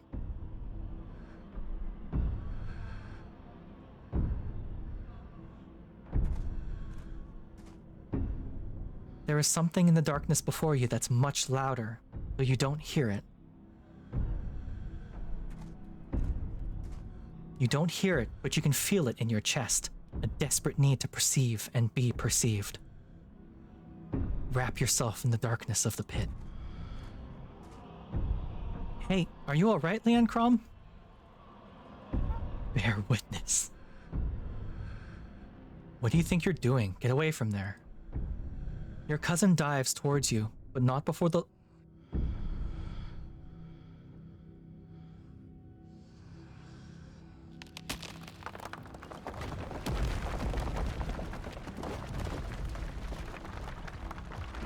Oh, the collapse was caused by the goo. Okay, hold on though. Your cousin dives towards you, but not before the light from your phone illuminates the chamber. Leanne Crom, Tabby, are you alright? What is this? The fuck? Oh, thank God you're alive. It looked like you had a seizure or something, and then you and Tabby just conked out. I'm fine. Ugh. You can barely open your eyes. You're not fine. Neither of you move a muscle. I don't want you straining yourselves while you're still recovering from whatever that was. I'm getting the kids out of here, and then I'm going to get you both some help. I'll be back soon, I promise. Don't leave me! Hi, Robin.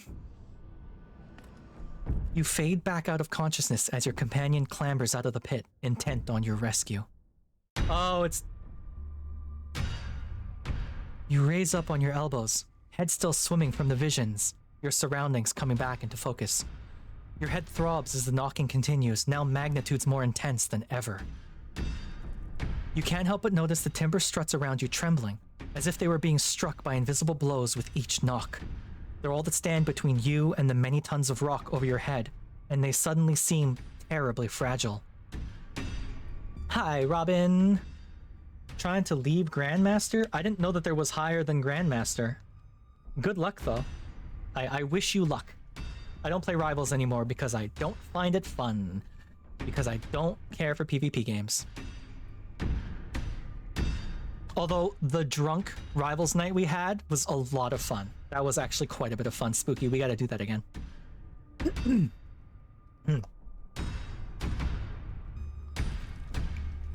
God, that knocking is not helping my headache. What the hell just happened? I remember you diving towards me. Did you know something might happen? I've seen horror movies. You looked like you were about to wander off and get yourself killed. Desty, what? What's up? There's a TFT mode now? I don't know what TFT means. Why are you even streaming with a headache? I don't have a headache. Oh, I see what you're doing. Ha ha ha ha! Desty! Funny joke. No, I'm fine. I'm okay. My back hurts still a little bit, but I'm alright otherwise. I didn't want to let you out of my sight. Not down here. Oh! The entire cavern shakes with the sound of rockfall. I don't know what the hell is up with this knocking, but that is the sound of a mine collapse. Quick, up that ladder. Climb like hell. Oh fuck. Run, run, run. This way, come on. Your cousin moves with the kind of swiftness you'd expect from someone who spent her entire working life in and around coal mines. Oh, Desty. That knocking is not helping my headache. What the hell just happened? That was Tabitha saying that. I don't have a headache. I'm okay. Yeah. Follow her. No. You push your body to move as quickly as it can, though you're slowed down by the cramped corridors and winding passageways of the mine. Then comes the sound of splintering wood. You pick up the pace. The entrance is so close. You're okay, Desty. It's totally fine. I told you, I'm not a voice actor. So it makes sense that you wouldn't understand. Literally, all I'm doing with Tabitha is I'm trying to lower my voice a bit and doing sort of a flat delivery. And sometimes I forget because the emotion of the scene requires a little bit more, you know? So it ends up just being my regular voice. So I'm not a voice actor. I apologize. That's on me. Push through. And there it is. Freedom. Holy fuck. You and Tabitha manage to squeeze through the entrance just as the walls of the mine come crashing down. Jesus Christ. Thank you, Desty. Holy shit, you're okay. Thank God. And everyone's accounted for. That was a surprisingly close call. Kanika's my favorite. She's so pretty. I love the glasses and the hat. We could have all died in there. What did you weirdos do? Everything was fine until you adults showed up. Becca, shut up. What did you just say to me? I said you should shut up. I'm sick of your two-faced bullshit. They didn't almost get us killed down there, you did. And now you're trying to pass it off on whoever else you can.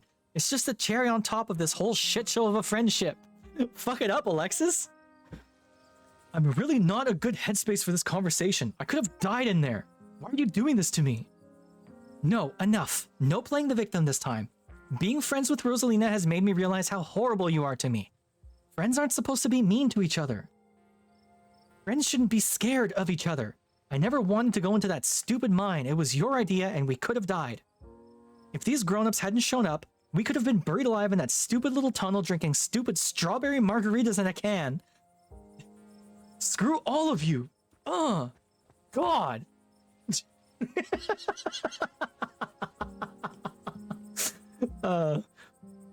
Should we go after her? No, let her have her little tantrum.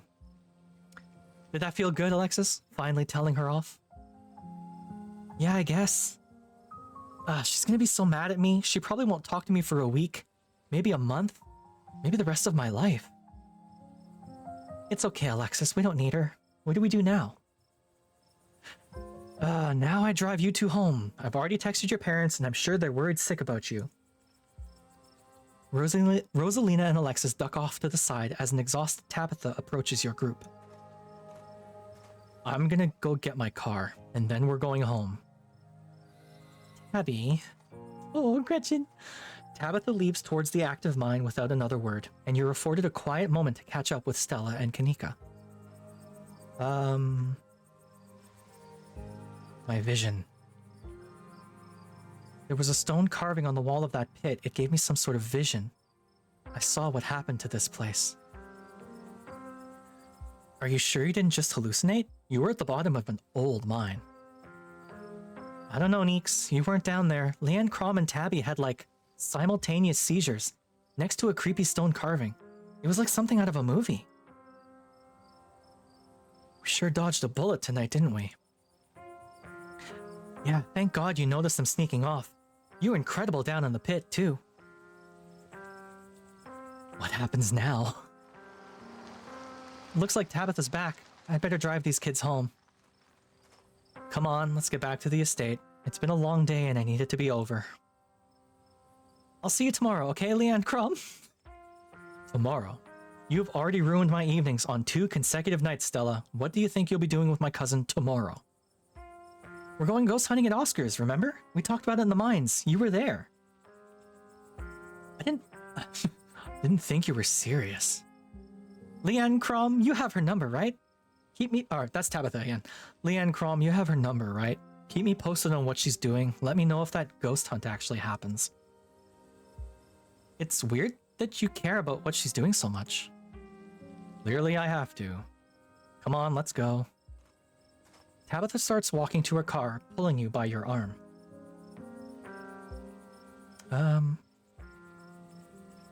text you when we're back. Tabitha doesn't say a word as the car cuts along the darkened road. You try to keep an eye on the surrounding wilderness as she drives, wary of what may lurk behind the tree line. That's why you're treating... Didn't you used to be friends? At least everyone's okay. I don't appreciate being dragged off like that. Sorry about today. I don't want to apologize. I didn't do anything wrong. Why do you treat Stella like that? Didn't you two used to be friends?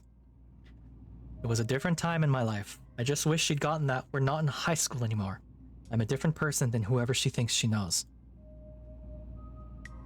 How are you holding up? I've been better. At least everyone's okay. There are a lot of parents who should have kept tighter reins on their kids. I never got into any trouble like this when I was a teen, and I have Pearl Ann to thank for it. Hated it at the time, but that strictness paid off. What am I telling you this for?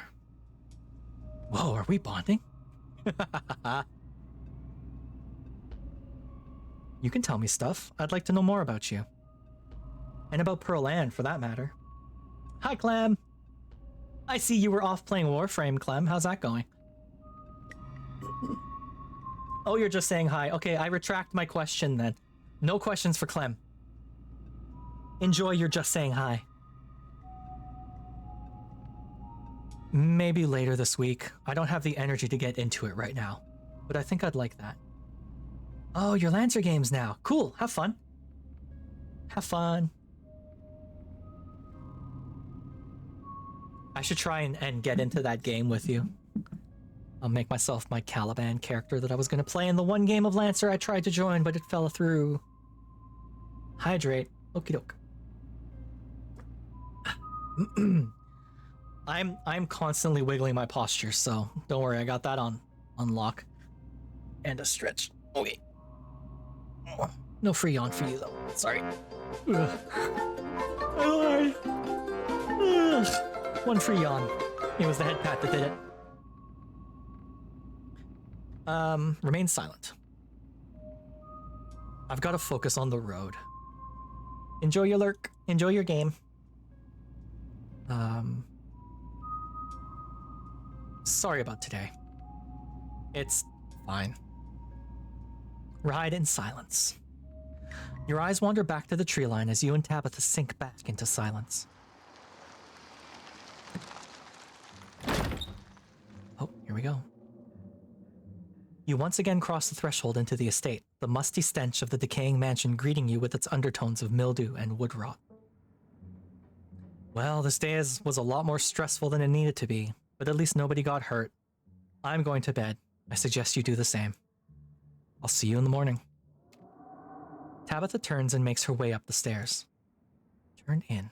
You head up to your room to turn in. Wow. Nothing in the window. Nothing in this cabinet. Nothing up here. What was that creak? You collapse in Tabitha's dusty guest bed, your head empty of thoughts. After your time in the Shaw mine, you barely even notice the dust. Your phone buzzes on the table. Kanika sent a message. Y'all, these are those things, right? What the fuck? Kanika sends a picture of a pair of ditchlings by the side of the road. Oh no. I saw them again, too. Oh god. Another picture, this time of them staring from a tree. What the fuck? These things are definitely not hairless monkeys or raccoons or whatever. I don't know what the hell they are. I guess there's more to them being here than the mine collapse. No way I'm sleeping tonight. You think about looking out the guest room window, but at this point, you're too exhausted to leave your bed. The adrenaline from this evening is finally wearing off, replaced by a creeping exhaustion that threatens to overwhelm you.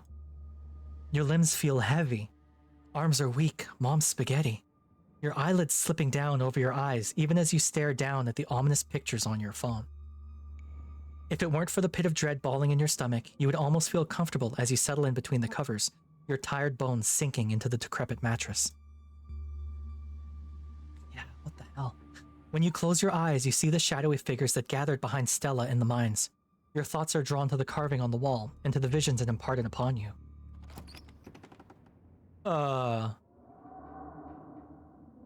Your eyes shoot back open, your heart pounding as the door to your room swings open.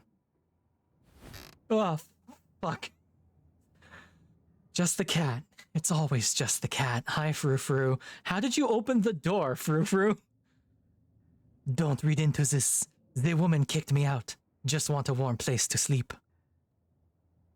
It's nice to see another living being, even one as unfriendly as Tabitha's cat.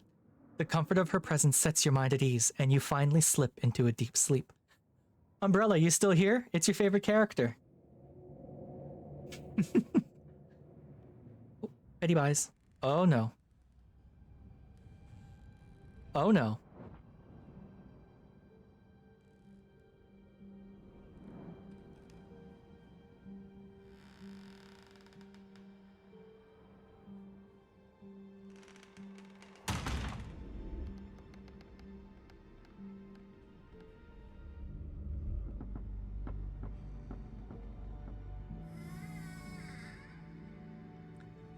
Is this us being drawn into parts of the mansion?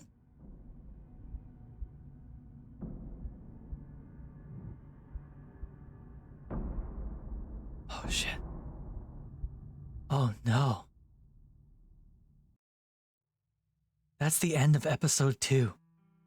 Episode 3 awaits. Proceed if you dare. Yo! This game fucks supremely. Oh my god, it's good. Y'all, it's so good. Holy crap. Oh. Okay. Yes, yes, Gretchen, we have kept Gretchen safe. Let's see now. Okay. I'm gonna call it here. This is a good place to call it. And it's getting late for a bunch of my viewers. Not everyone, but it is getting late for a bunch of my viewers. So we're going to call it here. Yeah, so I've saved. We're going to go back to the main menu. Just get that up on screen there. Here we are. Thank you all so much for hanging out with me again. It's always absolutely lovely to have all of you in chat. I always appreciate it. Like, genuinely, sincerely. I love it. I will see you all tomorrow. My schedule says Vintage Story, but that might be up in the air. It depends on how June's feeling. June, our Junie Woony is currently sick, so it might not be Vintage Story. Oz is on a break, but Oz said that he would be cool to play games. He just won't stream them. Clem is off doing Clem stuff, but I think Clem is also cool to play most of the time. So we're going to figure it out tomorrow. We'll let you know. Worst case scenario, I just stream solo. Maybe I'll play more of this, honestly. That might be fun. Yeah. So I'll see y'all tomorrow. Let's find... Sorry, wrong button. Let's find someone to raid out to. Nope, that's my shout out menu. I don't want that. I want... Who's live? Let's see who's live. Oh, Streambot. Or Stream Deck. Why are you being so slow? Show me who's live. Thank you. Let's see. Let's see now. Nomi is live. I don't think I've ever raided out to Nomi. Head pets, head pets, head pets, head pets.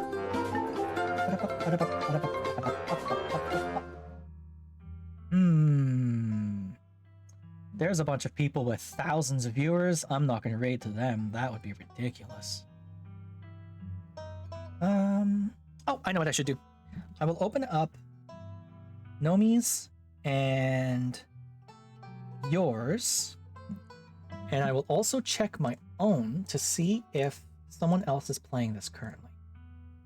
Because if we can send it to someone also playing this game, then that's nice for continuity, right? Scarlet Hollow. I am the only person playing it right now. So, you're playing League. You're playing a little to the left. I want to send it to someone playing a very chill game. So we're going to send this to Aurora. Aurora's very sweet. So, raid is live. Thank you all so much for hanging out with me. It's always a pleasure. I will see you all tomorrow. And... Oh, that's the projector thingy, Danny. It projects the little... It took me away from you. Bye, everyone. I hope you have a good night, and I will see you all tomorrow. Love ya. Bye.